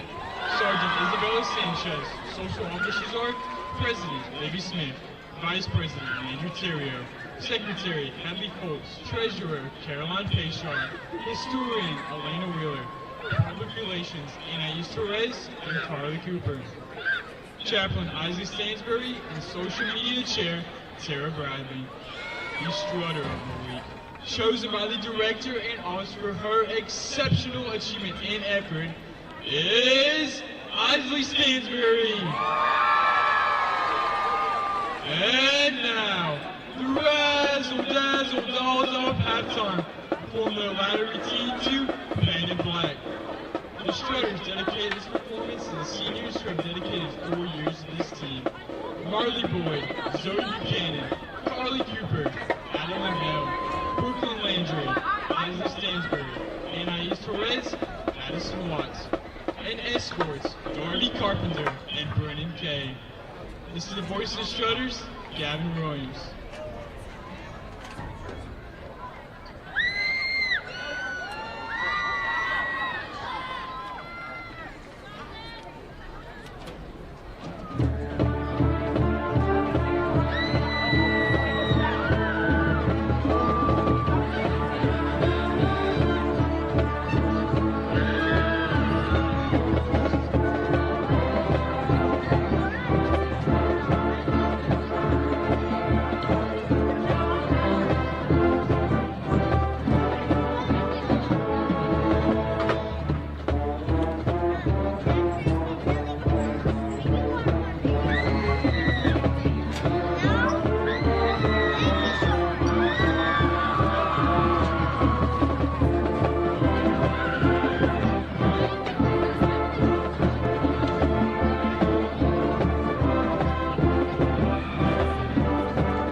Now taking the field, it's the pride of Bridge City, your very own Cardinal Marching Band. Leading this outstanding ensemble tonight, our talented drum majors, Evan Hull, Emily Jones, Jalen Hawk, and Ty Lee. The color guard is under the leadership of Captain Tanner Summers and Lieutenant Emma Corey. Our band captains are Garrett Watson, Grady Weldon, and Jack Woolman.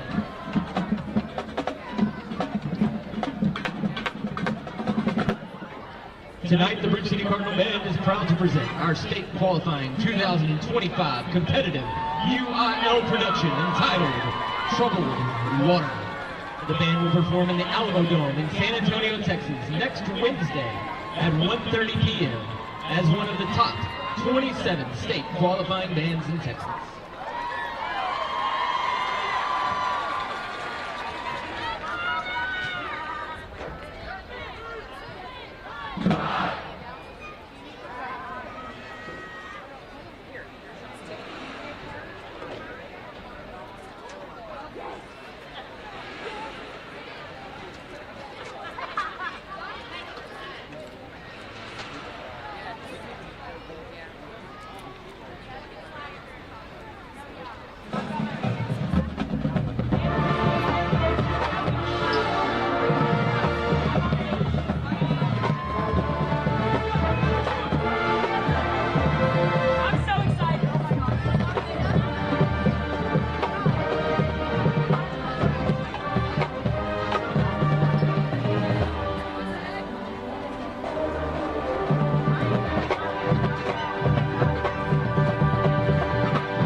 On your feet, Cardinals. That is your 6th-time state qualifying Cardinal marching band.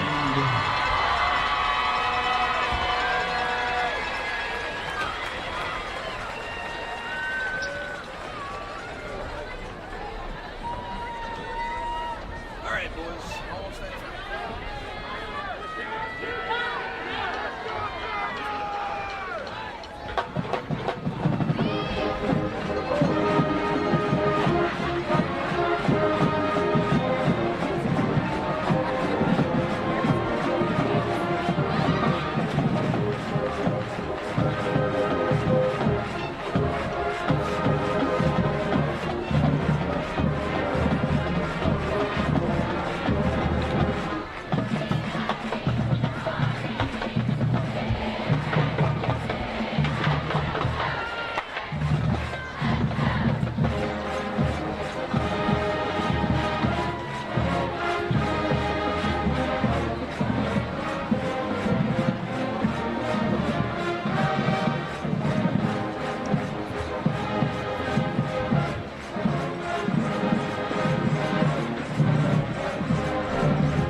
Welcome back, Panther Nation. You are watching Liberty Panther football on the Liberty Panther Sports Network. Halftime almost over here in Bridge City, Texas. You are watching the Bridge City Cardinals and Liberty Panthers in 10-4A. Halloween night, and what a Halloween night it is. Beautiful moon out tonight here at Larry Ward Stadium. And both bands completing their halftime performances. Liberty and Bridge City on the field doing their final little field warm-ups before they run through their respective tunnels to get the second half going. Liberty trails 28-7, and the tail of the tape a little bit deceiving. Bridge City came out and hit early, and it looked like it was going to be a runaway train. And then in the second quarter, flags flying left and right, and Liberty had several key defensive stops. Frankie Mares had an 87-yard touchdown run, and that's where we kind of stand right now. Ross did the scoring recap earlier when there was an injury timeout, and as we do just about every football game, we'll switch here in the second half. Ross will take over on play-by-play, and I'll flip over to color commentary, or as I like to say, try to not sound stupid while Ross does his thing. Yeah, I've got the market cornered on that. I want to thank everyone for tuning in on the Panther Sportz Network. We'll be live again next week from Memorial Stadium. Bridge City taking the field. It'll be senior night next week. Liberty hosting Hardin Jefferson. Oh, I thought you were going to say it'll be senior night next week for Bridge City, and no, they've already done it. No, they already had their senior night tonight. The Liberty Panthers in the tunnel. They're getting ready to run out onto the field. There you go, Jesse Fain. Got that. Out there, one of our flag runners. Good shot from Jose Becerra. There's the Liberty Panther football team on the field. Well, Ross, I don't know if there's any better time to flip it over to you. The great Ross Norwood on Halloween night. Second half play-by-play duties. As we start the third quarter, Liberty won the toss to start the game and elected to receive, so they will be kicking off to Bridge City here in the second half. Liberty will be on our right to left, Bridge City to our left to right. All right, Ross, take it away, fella. Thank you, Joe. Just a heads up, looking ahead at weather. Christmas, 71 the high, 49 the low, at least according to AccuWeather's extended forecast. And that is definitely looking, that's looking ahead, all right. How about that? They're still waiting for tomorrow's prediction. Getting ready to start the second half. Liberty's final away game. 2 return men back for Bridge City, Munguia, and Sauceda. As Liberty gets ready to kick this one away. Bridge City with a 28-7 lead. Diego Diaz lines up his crew. Checks and approaches the ball, swings the leg. It's going to be a short kick, onside kick. Liberty's got it. Liberty has it, and it doesn't matter if it went 10 yards or not. It did, but a Bridge City player got it, and Liberty will take off with the onside kick. And that's number 25, Corbin Lawson, who comes up with the recovery. And, man, if you're going to start it, how about that? It's inside Cardinal territory. Be a great start to the second half for the Liberty Panthers. Yeah, you couldn't have drawn it up any better than that. That is exactly how you would draw it up. I mean, I could have drawn it up a little better. Draw it up where they pick it up and run it in for a touchdown, Ross. You don't tell me what I can't do. Again, we thank all of our sponsors. So now Liberty's offense comes out. Ball at the Bridge City 49-yard line on the far hash. 3 receivers on the far side. Fakes the handoff by Mares. Mares runs right, trying to get the corner. He's going to be sealed off after picking up about 3 yards, and there's a late flag. Oh, that was extremely late. He was 3 or 4 yards out of bounds, and they threw him to the ground. It's going to be a storyline that we're going to have to keep our eye on as the game progresses, Ross. Yeah, they're going to have to sort this one out, but judging from the Bridge City defense that was still on the field, they knew it was going to be against them. And so Liberty picks up a few on that, but then 15 more, and that is a personal foul against Bridge City. It is their 4th of this game. Liberty with 1 personal foul, and that will move the ball all the way down. Look at them spot that at the 33-yard line. Bridge City 33. It's still on the far hash mark. Mares in the gun with it's Jaden Holmes back there. Holmes just behind him on his left hip. Ball going to be handed off to Holmes. Holmes turns his feet, but it's going to be stood up before he can get across the line. And they are going to give him the, so he did get back to the line of scrimmage at the 33-yard line of Bridge City. Yeah, Kobe Dean and Keegan Trahan just really being a nuisance right now on that defensive front for the Bridge City Cardinals. They've got a lot of what I like to call, and I'm stealing this from the replacement, but they got a lot of wiry individuals. Liberty back. 2nd down and 10 from the Bridge City 33-yard line on the far hash. Holmes in the backfield with Mares. 3 receivers on the near side. Mares drops back under pressure, almost trips, regains his balance, looks downfield. He's going to take off, and he is going to be out of bounds at about the 30-yard line on the far side. Be number 23, Trey Bradley, pushing him out. But, man, if we were able to look back on that, Allison, the right tackle, had a really nice no play back there where you normally expect to get a holding call in the back, and he definitely pulled up at the right second. It was really nice from Allison. So that'll bring up 3rd down. 3-yard pickup, and all of that, it sounded like it was a much larger pickup. Is the ball at the Bridge City 30-yard line. Shotgun formation. Holmes now on the right side of Mares. 2 receivers. Mares fakes the handoff. He looks, throws over the middle on a crossing pattern at the numbers, and he is going to be close to a 1st down. It's Cameron Harper with the reception. And he will get the 1st down. They'll spot him down at the 22-yard line. And Ross, I think they're going to have to do some more of that. Dean and Trahan are just really crashing in on the inside, and they're going to have to do something to slow that attack up. Yeah, quick crossing pattern there. Mares, Holmes goes back to the left side. 3 receivers on the near side, 1 on the far side. Snap back. Mares holds it. He's going to go up the middle. And he is hit. He's going to go forward about 2 yards. Number 55. Asher Richardson with the stop. On the stop for the Cardinals. 2-yard gain for the Panthers. This Cardinal defensive line really relying on speed to get through the gaps against the visually the Panther offensive line is much bigger than the Cardinal defensive line.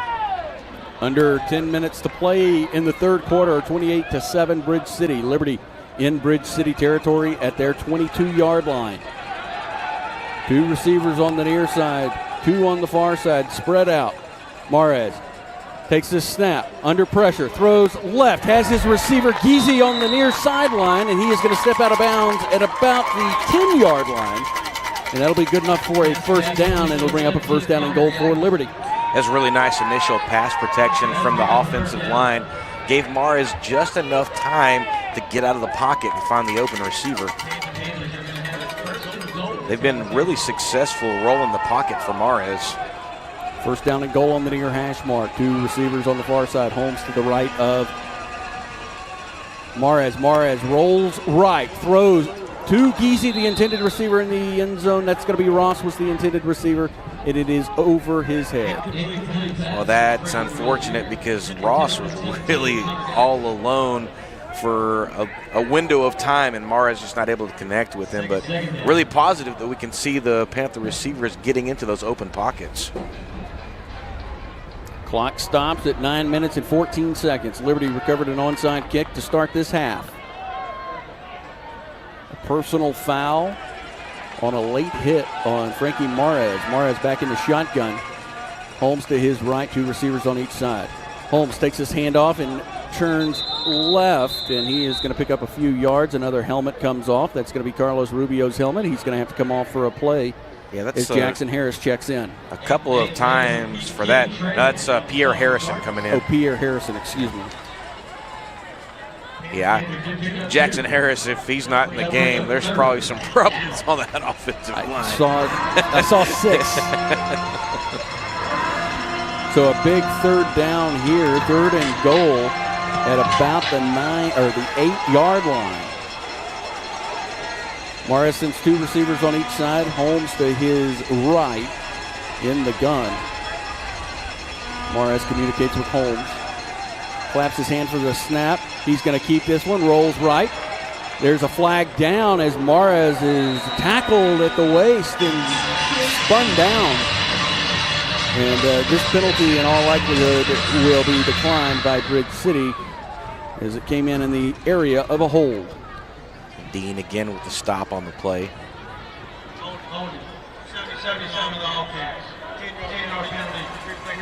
They are going to actually replay third down here. That one against Josh Allison, so it'll back it up 10 yards. See where the new spot is. If you don't, it almost feels like Liberty would have to go for a touchdown there, and now you're pushing them back where you got some more room to play with. So it'll be third down and goal from the Liberty 22-yard, or from the Bridge City 22-yard line. That would be a long goal. Mares, empty backfield. 3 receivers on the near side. Mares drops back under pressure. Rainbow throw down the field, incomplete, and spun around was Weeks. And Smart with the coverage. And that'll bring up 4th down and goal. We'll bring on Diego Diaz. And we'll shoot for the field goal here. Be on the 22-yard line.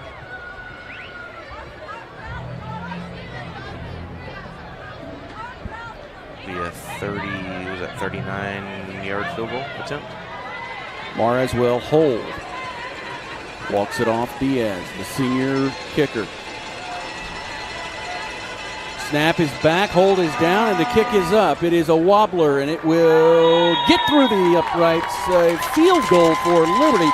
And they turn an onside kick into 3 points with 8:17 left to play in the third quarter. It is 28-10, Bridge City.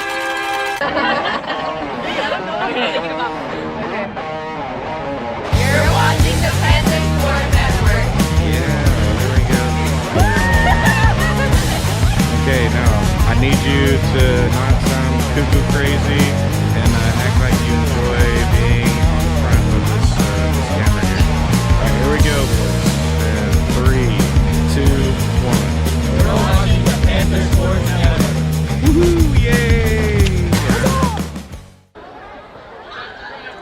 Welcome back, Panther Nation. You are watching Liberty Panther football on the Liberty Panther Sports Network. Diego Diaz with the field goal, and that pulls Liberty 10-28 against Bridge City here in the third quarter.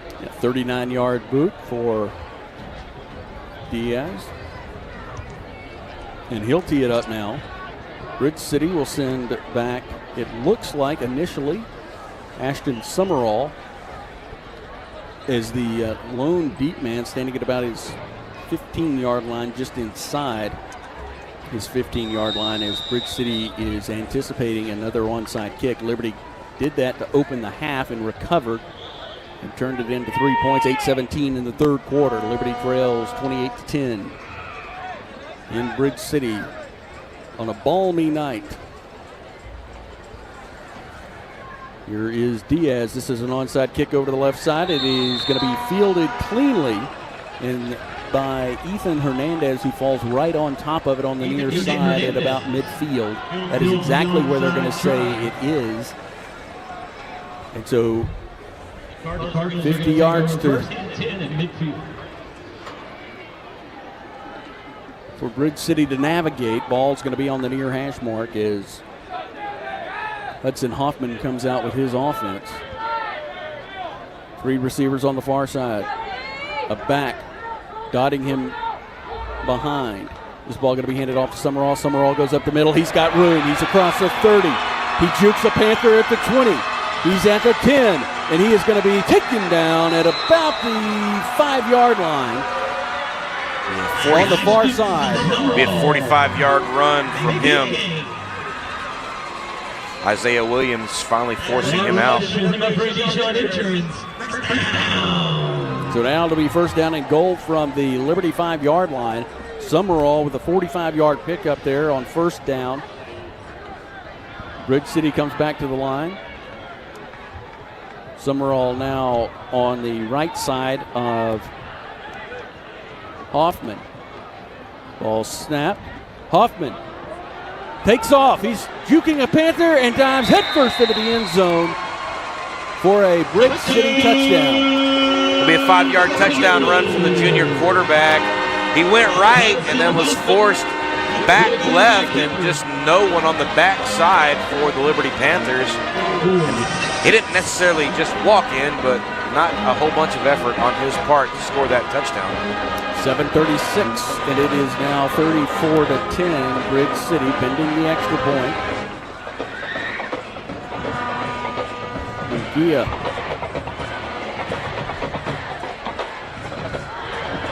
will try to add one more doing the hold. It's going to be Ethan Hernandez.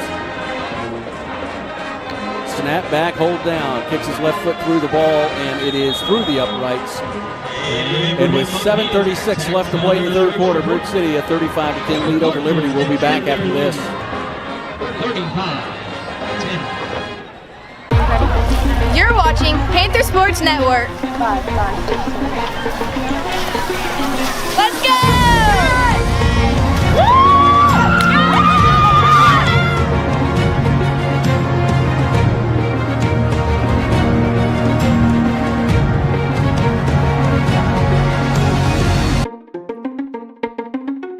Class of 2026 on the Panther Sportz Network.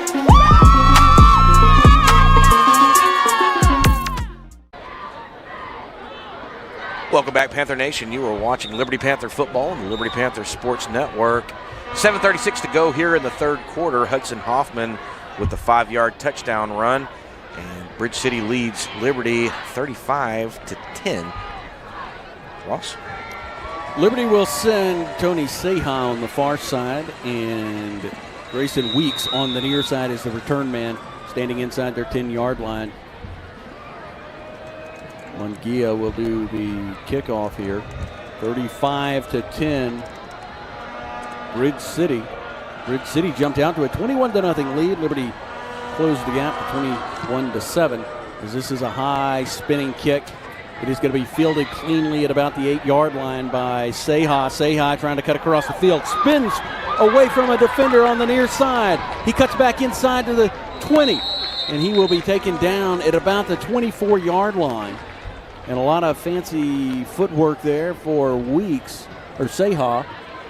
Some scores from around the area, Ross, and the historic season that the Hardin Hornets are having.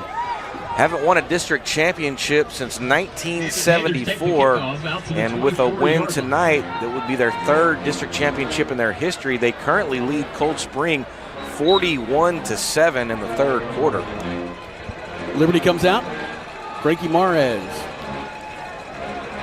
Grayson Weeks to his left. Weeks takes the handoff, runs right. And he is going to be met at the line, and he may pick up a yard. And he does as he gets up to the 25-yard line.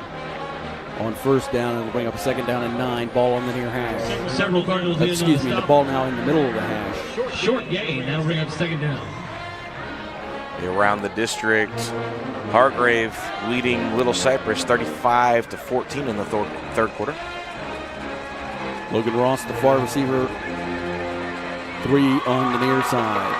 Mares barks his plays, throws quickly, hits Harper at about the 31-yard line, and Harper is going to be stopped at the 35 before being pile-driven down after forward progress had been started, and that will be a 1st down for Liberty as that ball goes up to the 35-yard line. It's Hernandez on the stop. Lumberton and Livingston in a shootout, Ross, 63-41 in the 4th quarter. And Vidor leads Hardin Jefferson 28-13 in the 3rd quarter. Ball back on the near hash. 3 receivers on the far side, 1 on the near side. Weeks in on the right side. Weeks, they fake the handoff to Weeks.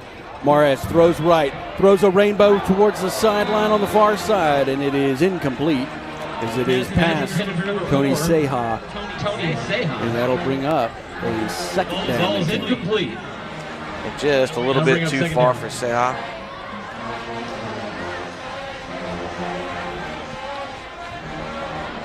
SpongeBob SquarePants and peanut butter and jelly down on the track. There's a hot dog, some milk, and a witch. Ball on the near hash. 3 receivers on the far side, 1 on the near side. Weeks again to the right of Mares. Mares takes this one just below the waist and hands it off to Weeks, who's spun down behind the line. It'll be a loss of 1. Actually, maybe a loss of 2 there. On the side of the Cardinals. The short loss. And that will bring up 3rd down. So it'll be 3rd down as that ball goes back to about the 30. What is that, Joe? Where is that? Looks like they're on the 33. 33. They were on the 35, a 2-yard loss. In the shotgun, 3 receivers on the far side. Mares takes this, fakes the handoff to Weeks. He's going to take off. He eludes a Bridge City Cardinal. He's across the 40 and the 45 before stepping out of bounds, and he will have a 1st down. It's a nice run from the senior quarterback, Joel Williams, number 21, pushing him out. And Mares wisely just stepping out, picked up the 1st down, no reason to get hurt or hit.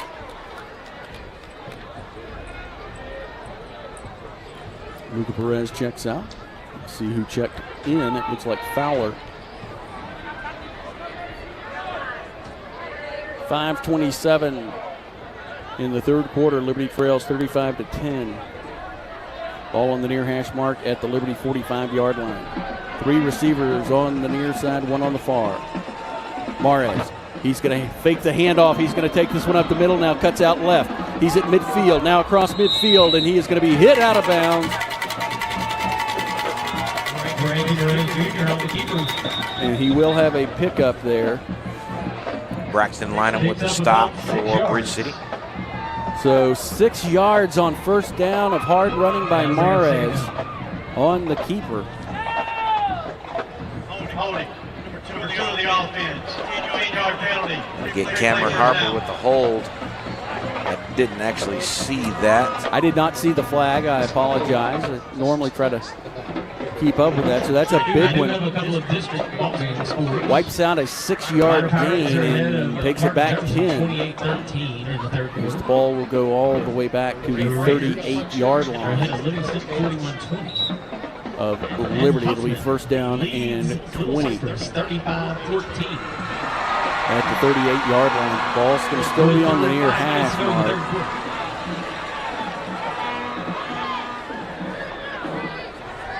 Mares now with Holmes to his left. Takes this one just below the waist. Flags fly, and that one is going to be stopped as Liberty moved a little too soon. They're going to get Mason Jordan at that left tackle spot. Talking about a timing issue there. The outside guys at those tackle spots are expecting that ball to happen on a certain cadence or rhythm, and when it's off just a wee little bit, then they get they get called for it. Well, I saw it, and it was not initially blown. Like it took a second for the flags to come out, and I thought, well, maybe they're going to get away with it. So it'll back them up 5 more yards. It'll remain first down. But the ball moves back to, what is that, at the 33? 33, yeah. Still on the near hash mark. Holmes to the right of Mares. Mares drops back, throws left. He has Geezy at the 38-yard line, and Geezy is going to be knocked out of bounds at the 39 on the near side.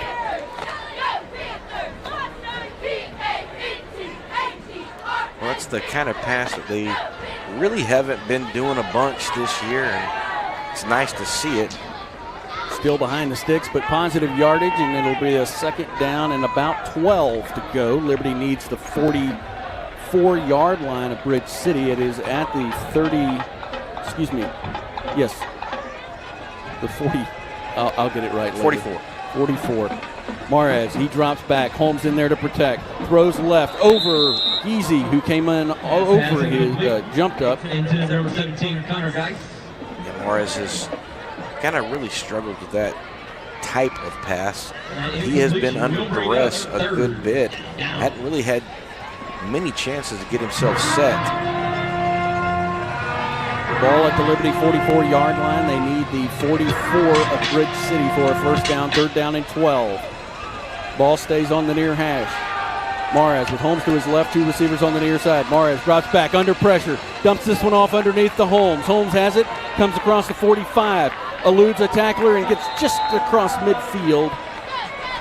And they're going to give him midfield. It'll be short of a first down, and it'll bring up a fourth down.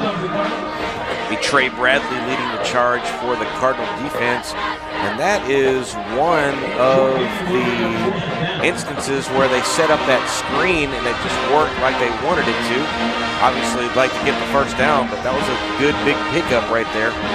Ball at midfield, first down at the 44-yard line of Bridge City. Ball moves over to the far hash here. Holmes back in to the right of Mares. 2 receivers on the near side, 2 on the far. Mares.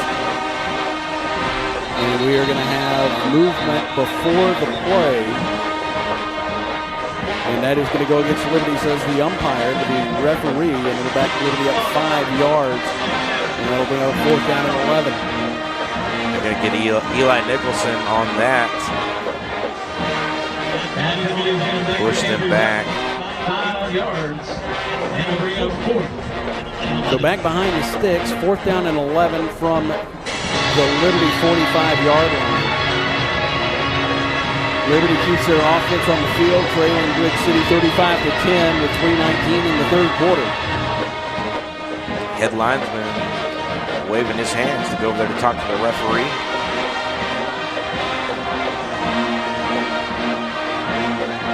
Head linesman has a flag in his hand. And now the referee walking over towards the... I'm guessing they're going to give a sideline warning to the band. They were playing during that whole thing, and I don't think they can during the course of play. We'll see what that is. Coach Smalley over there. They're standing about the 46-yard line, the Bridge City 46-yard line on the far side. The referee.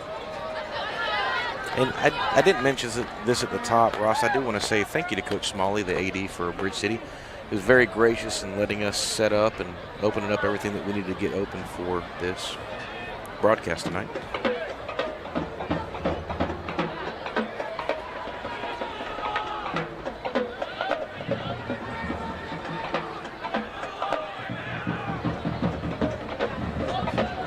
The official hasn't indicated what he called or what he went over there to talk to Coach Smalley. He gave somebody a thumbs up. Okay. It is 4th down. So it'll be 4th down from the Liberty 45-yard line. They need the Bridge City 44-yard line. Mares, 2 receivers on each side. Mares gets this one, drops back. Holmes in to protect. Throws this ball to the left downfield. It is intercepted at the 35-yard line, or the 30-yard line. And let's see where they're going to put this. It's Colby LeBlanc, number 4, with the interception.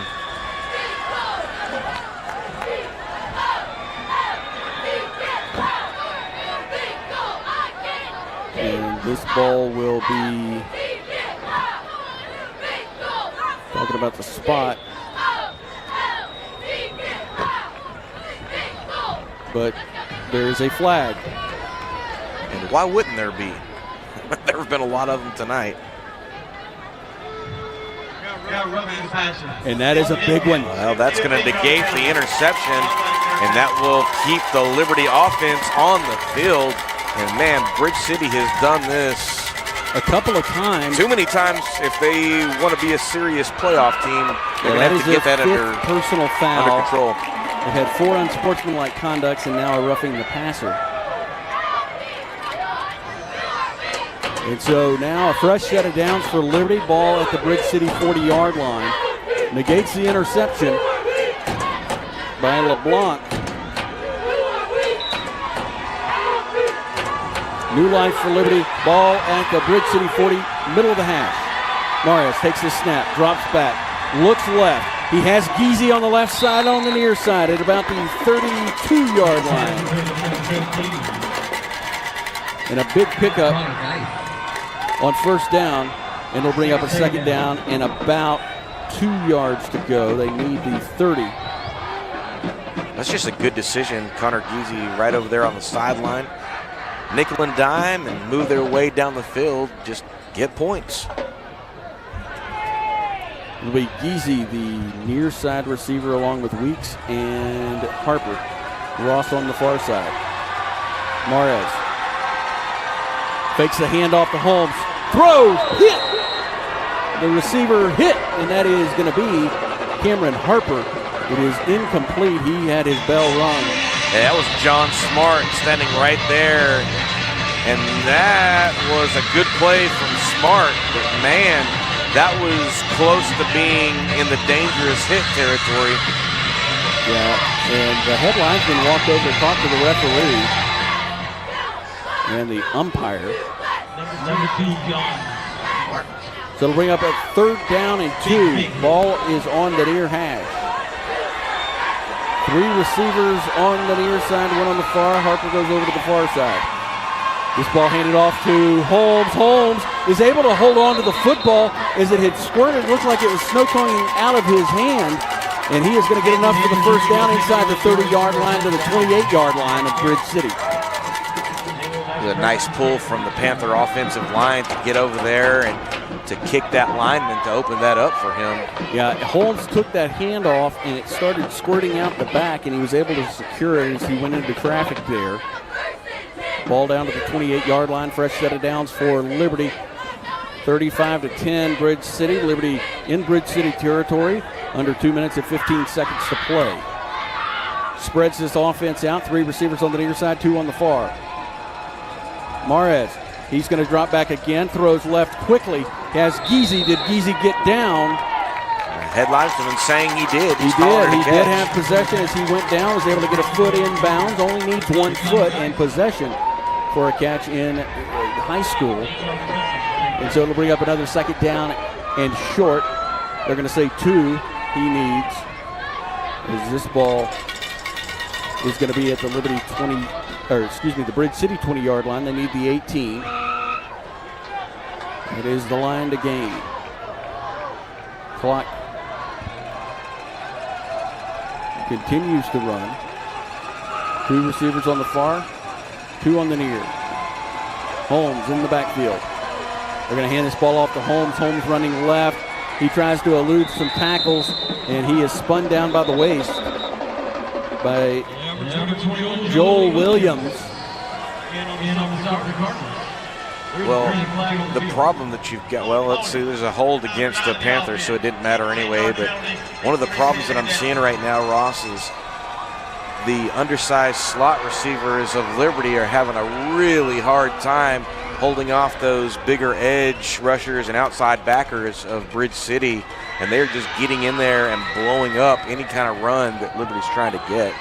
So it's a 10-yard mark off. It'll be back to the 30-yard line. It'll bring up a second down and 12. They replayed the down. Ball stays on the near hash. Liberty sending out 3 receivers on the far side and 2 on the near side. Empty backfield. Mares takes this one. Rolls right. Under pressure. He has a receiver off his hands. Seha at the about 24-yard line and off his hands and falls harmlessly to the ground. Bring up 3rd down and 12. Man, that was just a pitch and catch situation right there. Ball hits you in the hands, Ross, you got to catch it. Unfortunately, he did not. I definitely would not have caught that. I can't feel my hand. Yeah, I think we're close to 50 degrees now. Did I tell you it's going to be 71 on Christmas Day? You did. I don't know how you know that. AccuWeather. Okay. Ball on the near hash, 3rd down and 12. Holmes in the backfield. Tight end spot is Field. Holmes rifles one to the 20, and it's out of the hands of Tony Seha as he lasered it. And that'll bring up a 4th down. Ball is going to be at the 30-yard line. Seha will check out. Ross will check in.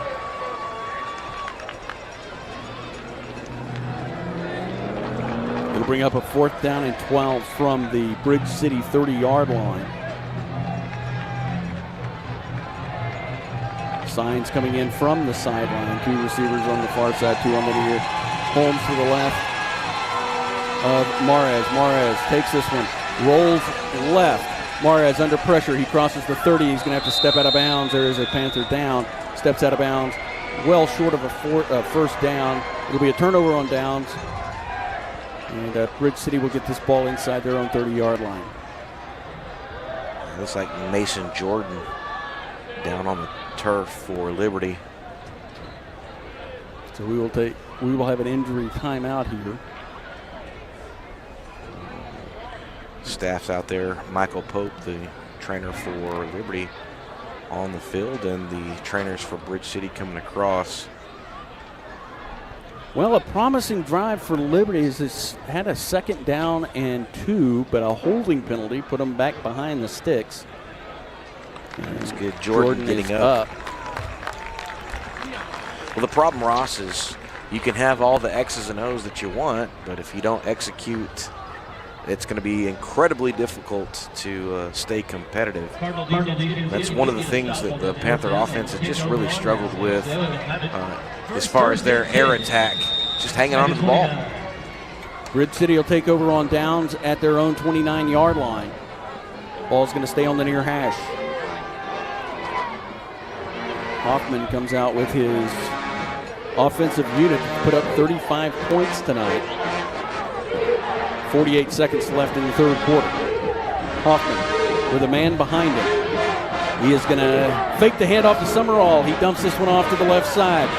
The receiver has it across the 40 and is going to step out of bounds after crossing the 45, and he will step out of bounds on the far side at about the 40. That's Judson Carlin with the reception. 47-yard line. And Bridge City has just done that time and time again. The little screen right over the top, that little drag route, and hard to stop. Ball on the far side of the field at the Bridge City 47-yard line. Hoffman hands this one off, this time to Summerall, who runs off the left side. And he is going to cross the 50 and down at the Liberty 49-yard line. Connor Schultz stepping in to start the tackle. Cameron Harper getting in there to clean it up.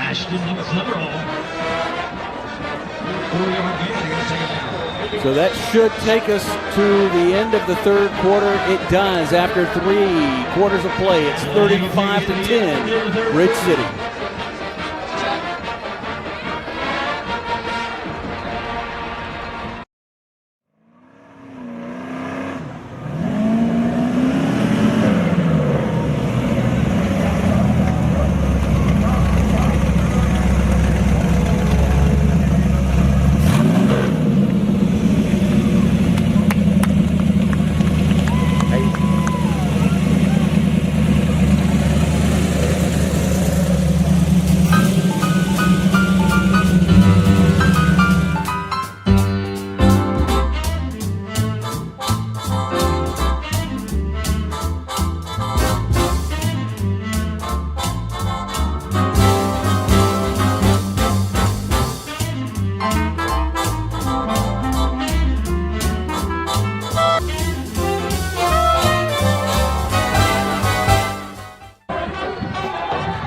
Welcome back, Panther Nation. Start of the fourth quarter, Ross. And Bridge City wastes no time. And Summerall will get it back to the line of scrimmage. Ball still at the Liberty 49-yard line. And that'll bring up a third down. We're in the fourth quarter. Liberty trails Bridge City 35-10. Bridge City jumped out to a 21-0 lead, and Liberty picked up a touchdown in the second quarter. Added a field goal to start the third quarter after recovering an onside kick. 3 receivers bunched on the far side. Hoffman, he drops back, looks right, has a receiver coming across the field. Munguia cannot hold on to it as he had that one, a waist-high pass that hit him right as he was crossing the field. Oh, yeah, that hit him right in stride, and he is going to go back to the huddle, or actually going to go back to the sideline knowing that he should have held on to that one. 11:15 left to play in this ball game, and Bridge City sends out their punting unit, and you didn't think in the first quarter the way they were moving on their first few drives, scoring on the first 3 drives, that they would use the punter much, but in that second quarter, Liberty's defense really buckled down.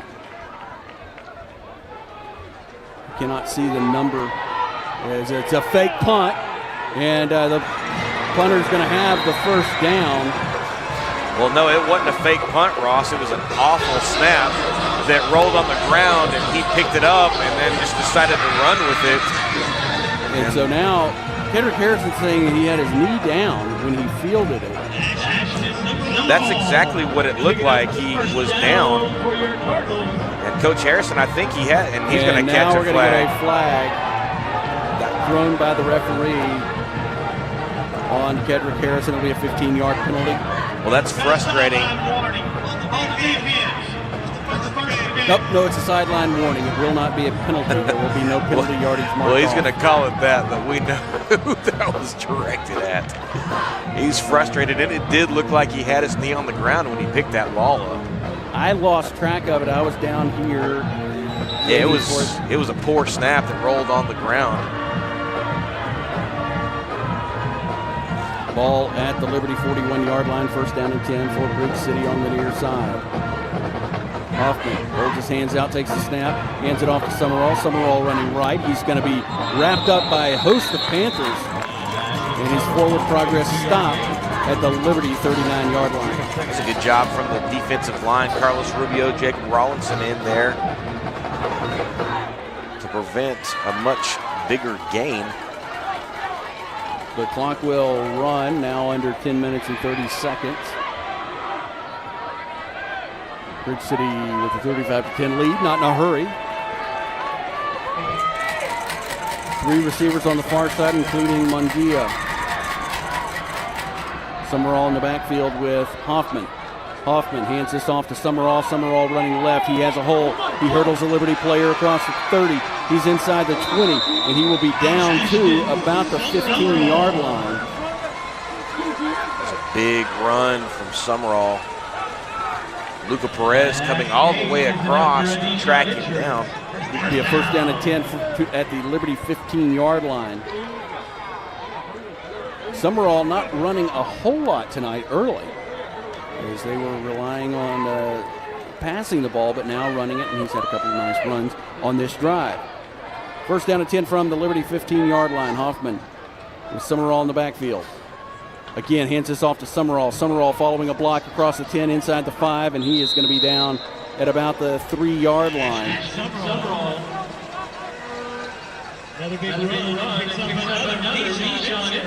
And it'll bring up a first down and goal for Bridge City. The clock running under 9 minutes and 20 seconds. Ball on the near hash mark. Little muddle huddle here for Bridge City. That's going to turn into a regulation huddle. A muddle huddle, okay. I haven't heard that one before. Ball's going to actually be at the 4-yard line. Summerall in the backfield again. Summerall takes his handoff left, and he will walk unabated into the end zone. And it'll be a Bridge City touchdown with 8:54 in the fourth quarter. Summerall basically just stepping in from 3 yards out. Not much to do there.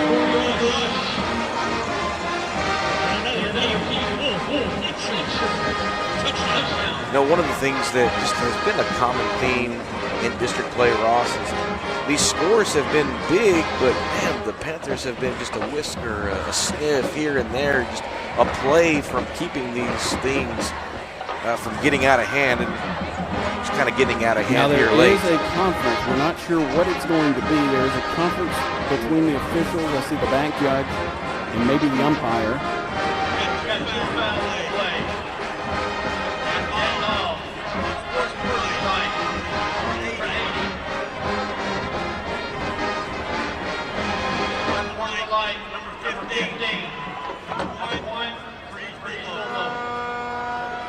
And so at sportsmanlike conduct, a little post-touchdown celebration.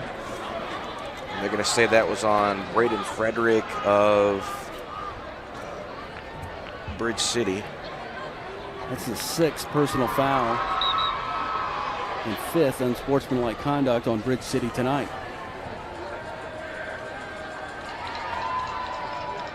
And Gia comes on to kick. End over end kick through the uprights. Now that was Worthy. Oh, was it Worthy? 43-10. Excuse me, 42-10. With 8:54 left to play in the game, we'll be back after this.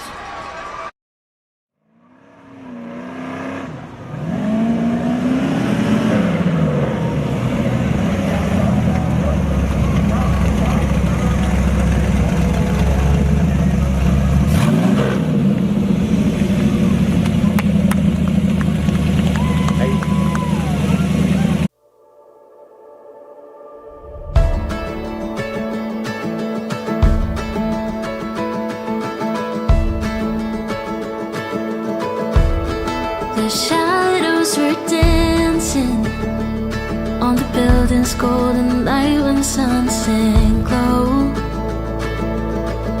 Bustling streets and busy traffic, walking hand in hand on our way.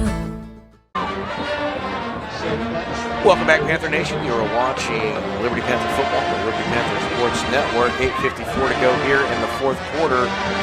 Bridge City leads Liberty 42-10. After that last touchdown, that was offsetting personal fouls, one for each team. Here is the kickoff. It is going to be fielded by Weeks. Weeks comes across the 20, angling towards the near sideline, and he will be pushed out of bounds short of the 25 at about the 24-yard line.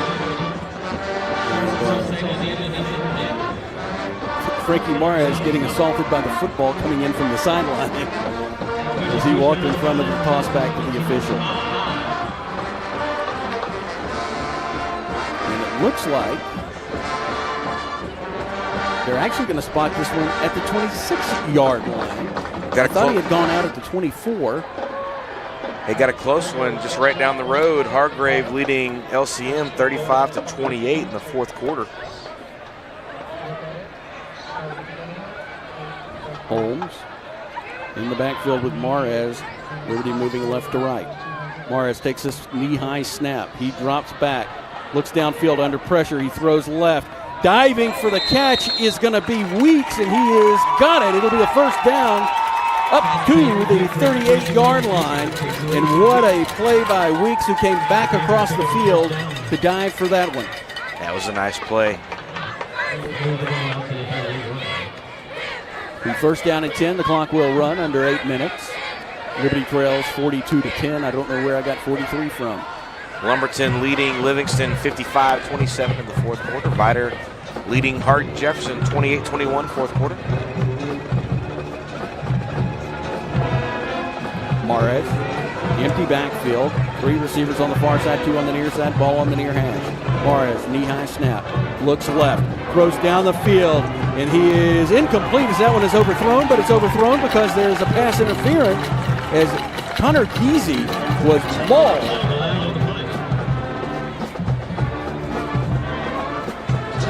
Yeah, he threw that flag with some authority. There's actually a couple of flags back there. I don't know if that's the same penalty they saw or if that's more than one.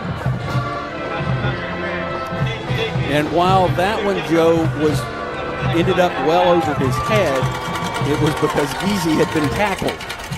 Well, Ross, congratulations in order for our friends to the north. Hardin, it's 41-7 the final over Cold Spring, and they are the district champions. First time since 1974. And only the 3rd time in school history. The ball inside Bridge City territory, and we're going to have flags. And this is going to be movement by Liberty. They're going to get Carlos Rubio, the right guard, for that. And so now the ball will move outside of Bridge City territory. It'll be put down at the Liberty 48-yard line. And so behind the sticks, Liberty is. Ball in the middle of the field. Back to Mares' left. That's Holmes. Holmes steps up to block. Mares looking downfield. He hurls this one across the field. Geezy, the intended receiver. No, that's Ross. That's Logan Ross. And there was contact there, but the ball falls incomplete.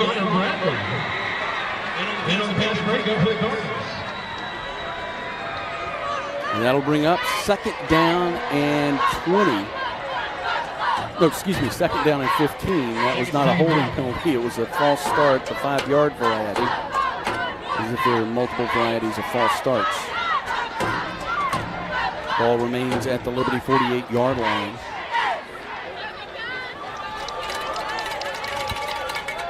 .7:18 remains in the game. Liberty trails Bridge City 42-10. In the gun, Mares drops back, pressure coming, dumps this off to Holmes in the backfield, and Holmes will get up to the 50. They're going to give him the Bridge City 49-yard line.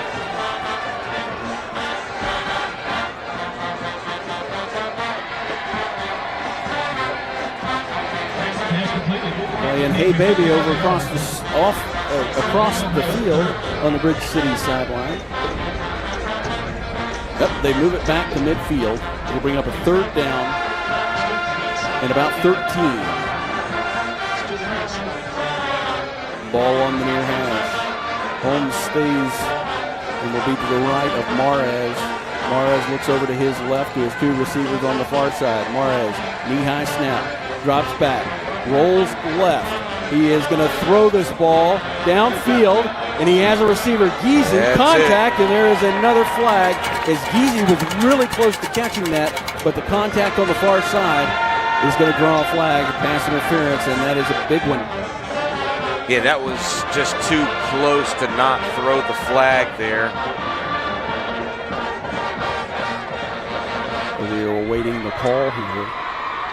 Say this officiating crew is going to have to see the trainer after the game Because they've been given lots of opportunities to throw that's flags. right. They've pitched a complete game as far as throwing the flags go. You know, to this point, to their great credit, this game has been a tinderbox from the beginning. And they have done a good job. There have been personal fouls, but they've kept this game under control. So 15-yard penalty. It'll be an automatic first down. It moves the ball down to the Bridge City 35-yard line. First down at 10. Mares on the near hash. Holmes to his right. Mares fakes the handoff to Holmes. He's going to take off a huge gap up the middle. He's across the 20. He's across the 10. They're not going to catch him. He's in the end zone. Touchdown, Panthers. Oh, that's going to put him well over the 100-yard mark tonight. That's a 35-yard touchdown run for the senior. And a nice job from the offensive line. In the World Series, Game 6 of the World Series, bottom of the ninth inning, the Dodgers have a 3-1 lead over the Blue Jays. Now, the Blue Jays do know something about winning Game 6 of the World Series at home, and that's where they are, but they do trail 3-1 to the Dodgers. Dodgers looking to keep this one alive for a Game 7 tomorrow night. They're going to think about, I thought they were thinking about a 2-point conversion here. Diaz will come out. Mares catching his breath. He will make the hold here. Snap back, bounces back. Mares quickly gets the hold down, but this kick is going to be blocked. And so the extra point is no good. And Liberty trails Bridge City 42-16 with 6:10 left to play in the ball game.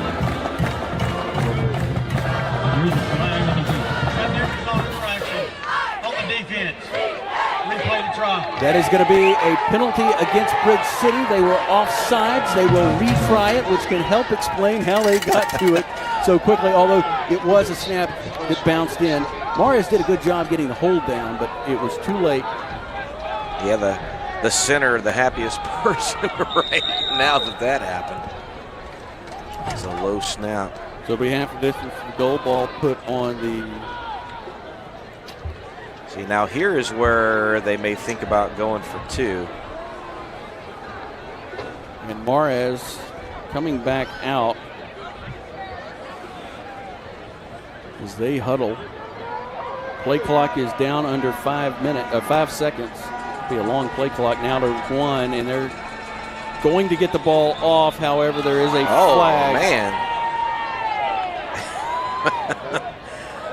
We're going to get a delay of game? No, there's a false start. Okay. I think everybody was moving to a different beat there. And so it'll back up the Panthers 5 yards for this try. Well, so I didn't see that when I was looking at the receiver in the end zone who got shoved about 5 yards as the ball was coming into him. Yeah, it was pretty much every other Panther there went forward when every other Panther went back, as they were trying to get that one off before the play clock expired. Was that scene in The Longest Yard where they snap the ball and everyone does something different? That is exactly what it was. So Liberty will try this one. Again, going for 2. Holmes to the right of Mares. 3 receivers on the near side. Mares rolls right. Holmes picks up a block, and Mares reverses course. Mares throws, and it is good. That's Cameron Harper. And what a block by Holmes there. That was a really nice maneuver. Mares under trouble, had to cut back to his left, and Cameron Harper just came back across the back of the end zone. And really beautiful throw from Mares. So the 2-point conversion is good. And it is 42-18. 6:10 left to play. We'll be back after this.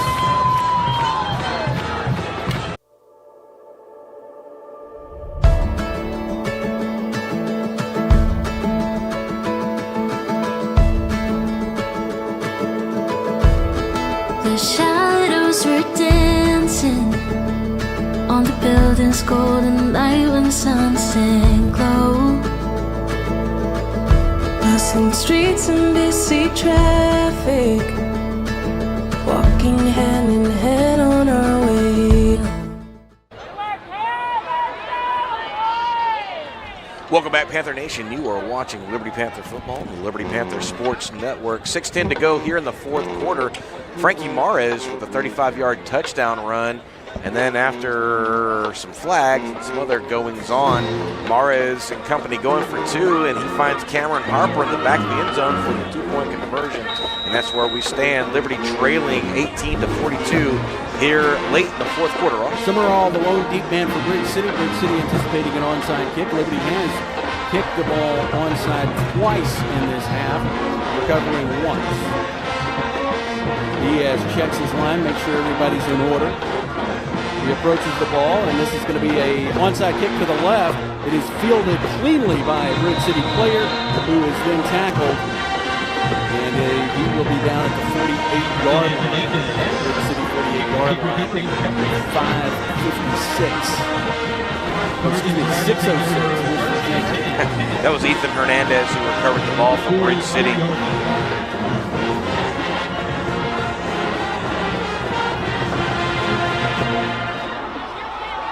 So Bridge City gets this ball. It'll be at the Bridge City 48-yard line on the far hash mark. Bridge City with a 42-18 lead over your Liberty Panthers. Hoffman holds his hands out in front of him, gets this ball, hands it off to his back. His back's got room. He's across the 30, the 20, the 10. They're not going to catch him, and that is going to be a touchdown for Bridge City by Josh Luna, the first time we have seen that name. It's a 53-yard touchdown run at the 5:57 mark. And he just jetted. What a run there by Luna. He turned on his jets. Got a wide area to get through the line and cleared it, and there was no catching it. It's a really nice job from the Bridge City offensive line as well. Summerall's a senior, Luna's a sophomore, so I suspect that he'll be the one that fills the gap next year for Bridge City. It's Worthy on again for the extra point. Snap back, hold down. Kick is up, and it is end over end through the uprights, and with 5:57 or 5:57 left to play, which will be 49-18.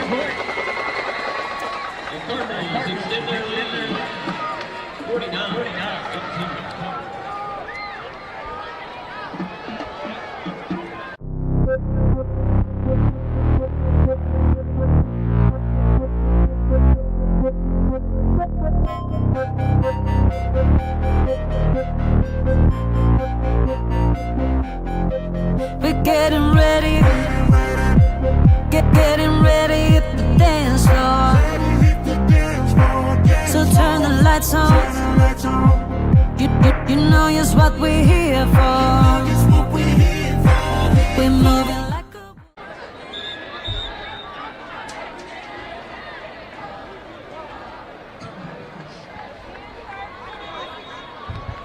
Welcome back, Panther Nation. You are watching Liberty Panther football on the Liberty Panther Sports Network. 5:57 to go here in the fourth quarter. Josh Luna with a 53-yard touchdown romp. Worthy with a point after attempt. Bridge City 49, Liberty 18. So it looks like it will be Grayson Weeks on the near side as the deep man, and Tony Seha on the far side, both standing around their 10-yard line. And we're going to have, doing the kicking, Evan Jackson. Jackson kicks this one. It is going to be short, fielded at the 20-yard line by Harper. Harper cutting over to the left side, and he will be pushed out of bounds just shy of the 30-yard line on the near side.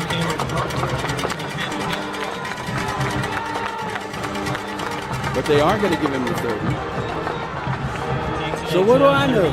What do you know, Ross? Well, I'll tell you what I know. We're going to be at home next Friday night for senior night at Memorial Stadium. It'll be a 7:30 p.m. kickoff, but we'll be live much earlier than that for the senior night festivities. So Liberty puts their offense back out. Holmes with his gold plate coming down underneath his jersey on the backside. Mares gets this one at the knees. Looks right. Now scatters. He gets around over the 30 before being pushed out of bounds. And we'll see where they give him forward progress. Ross, next Tuesday, the Liberty Lady Panther volleyball team traveling to Porter High School. They'll be playing in the area championship round of the 4A Division II volleyball playoffs, and they'll be taking on the Madisonville Mustangs. That'll be a 6:30 p.m. game time start. Ball on the near side, Holmes in the backfield, no receivers on the near side, all of them are on the far side. Holmes takes this handoff, comes across the line at the 31 before being taken down at about the 35-yard line. Braxton lineup with the stop for the Cardinals. They're going to call it the 34-yard line. They need the 40. As the clock ticks under 5 minutes and 15 seconds. Formation we really haven't seen where they send all the receivers on the far side. Nobody on the near side. Holmes in the backfield to the right of Mares. Mares takes this one hip high, and he's going to hand this one off to Holmes. Holmes fights forward, and they're going to say he is down after a pickup of about a yard. So it'll be fourth down now for the Panthers. We are down under 5 minutes to play.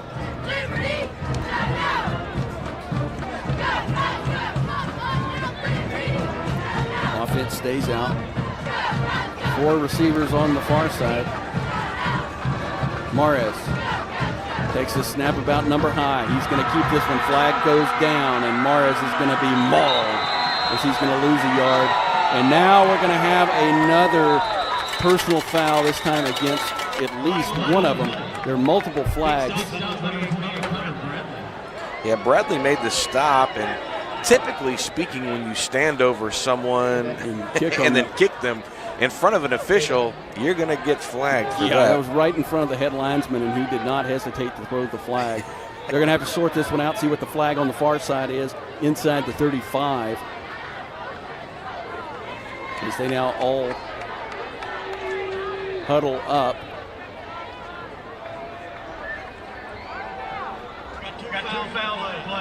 I got a legal formation. It's the offense. Now penalty decline. I got a taunting on the defense.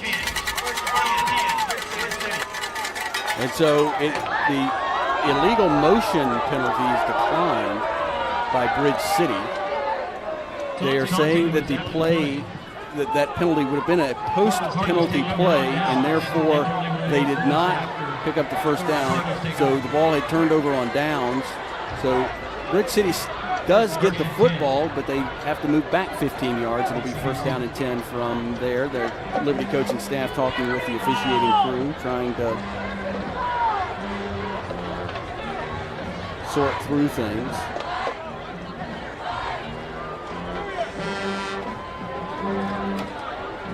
Joe Slack, Kendrick Harrison. However, I have not seen the penalty marked off yet. Now they declined the penalty. Well, they declined the motion penalty, but that was the only penalty that there was, the motion penalty against them, then the taunting against Bridge City. Right, but Bridge City, they didn't mark that personal foul off. That should have been marked off against Bridge City because it was a post-play penalty. So Bridge City has the ball, but it should be marked back 15 yards from where... Now they're going to fix it right now. So now this ball moves back 15 yards. It'll be spotted at the 46-yard line of Liberty. And it's battling of the bands right now.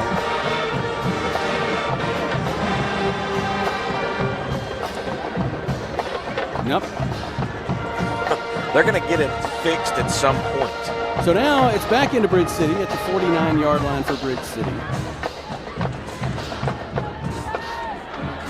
Snap back, hand off to Luna. Luna dodging some traffic, gets across midfield and comes down inside the 45 to the Liberty 46 or 44-yard line. Josh Luna. On the carry. Picks up 7 yards. I had faith in you, Ross. I knew you were going to get that Hey, figured out. I was getting impassioned here. I knew there should be a mark off there. I'm proud of you, buddy.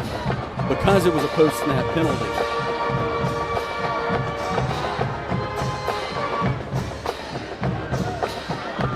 And that's how you had 2 penalties, one against Liberty and one against Bridge City. And Bridge City still got marked off. Low snap on the ground, picked up by Hoffman. Hoffman hands it off, but this one is going to be a busted play. Here's Connor Schultz with the stop. He is going to lose yardage as he goes back to the Liberty 46-yard line.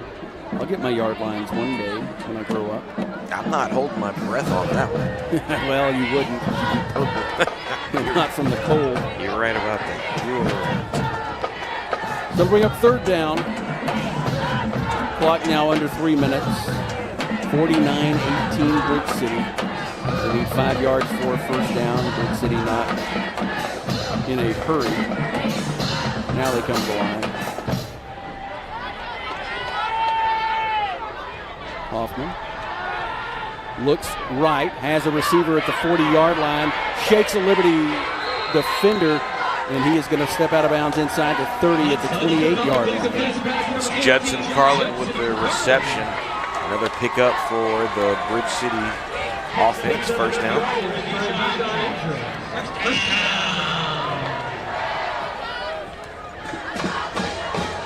So we first down and 10 from the Liberty 28-yard line on the far hash mark. And it looks like they're going to take this one down to the 2-minute warning. So at the 2-minute warning, a 49-18 Bridge City lead. We'll be back with the conclusion after this.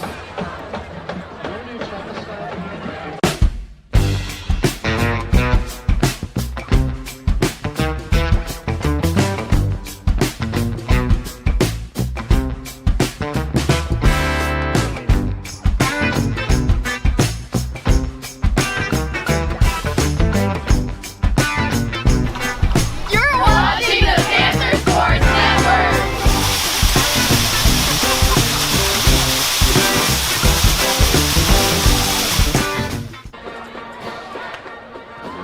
Welcome back, Panther Nation. You are watching Liberty Panther football on the Liberty Panther Sports Network. 2 minutes to go here in the 4th quarter. Liberty trails 49-18. So we get ready to wrap up this ball game. 1st and 10 for the Bridge City Cardinal offense. Well, Talk about the cheerleaders after this play. They are in costume for Halloween. The first down and 10 from the Liberty 28-yard line. Empty backfield for Hoffman. Oh, no, here comes the back.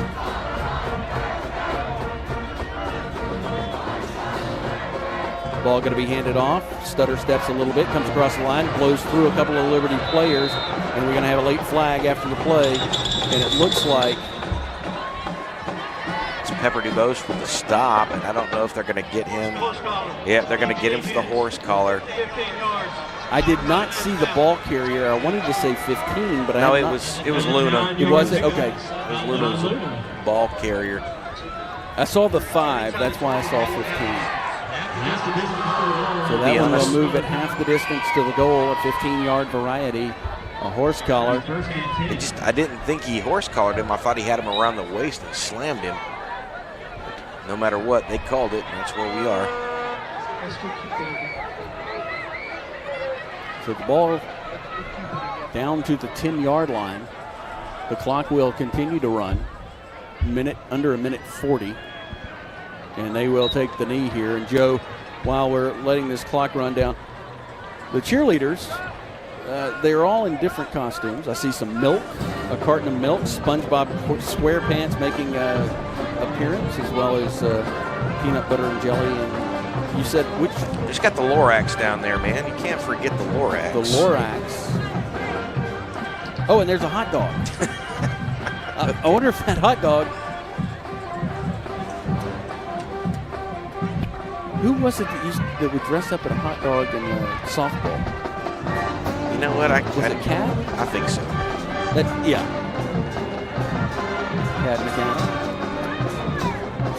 Should do it one more.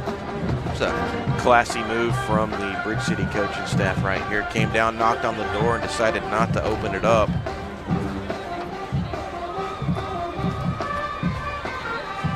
And so this one will wind down. They'll have to snap it one more time, it appears.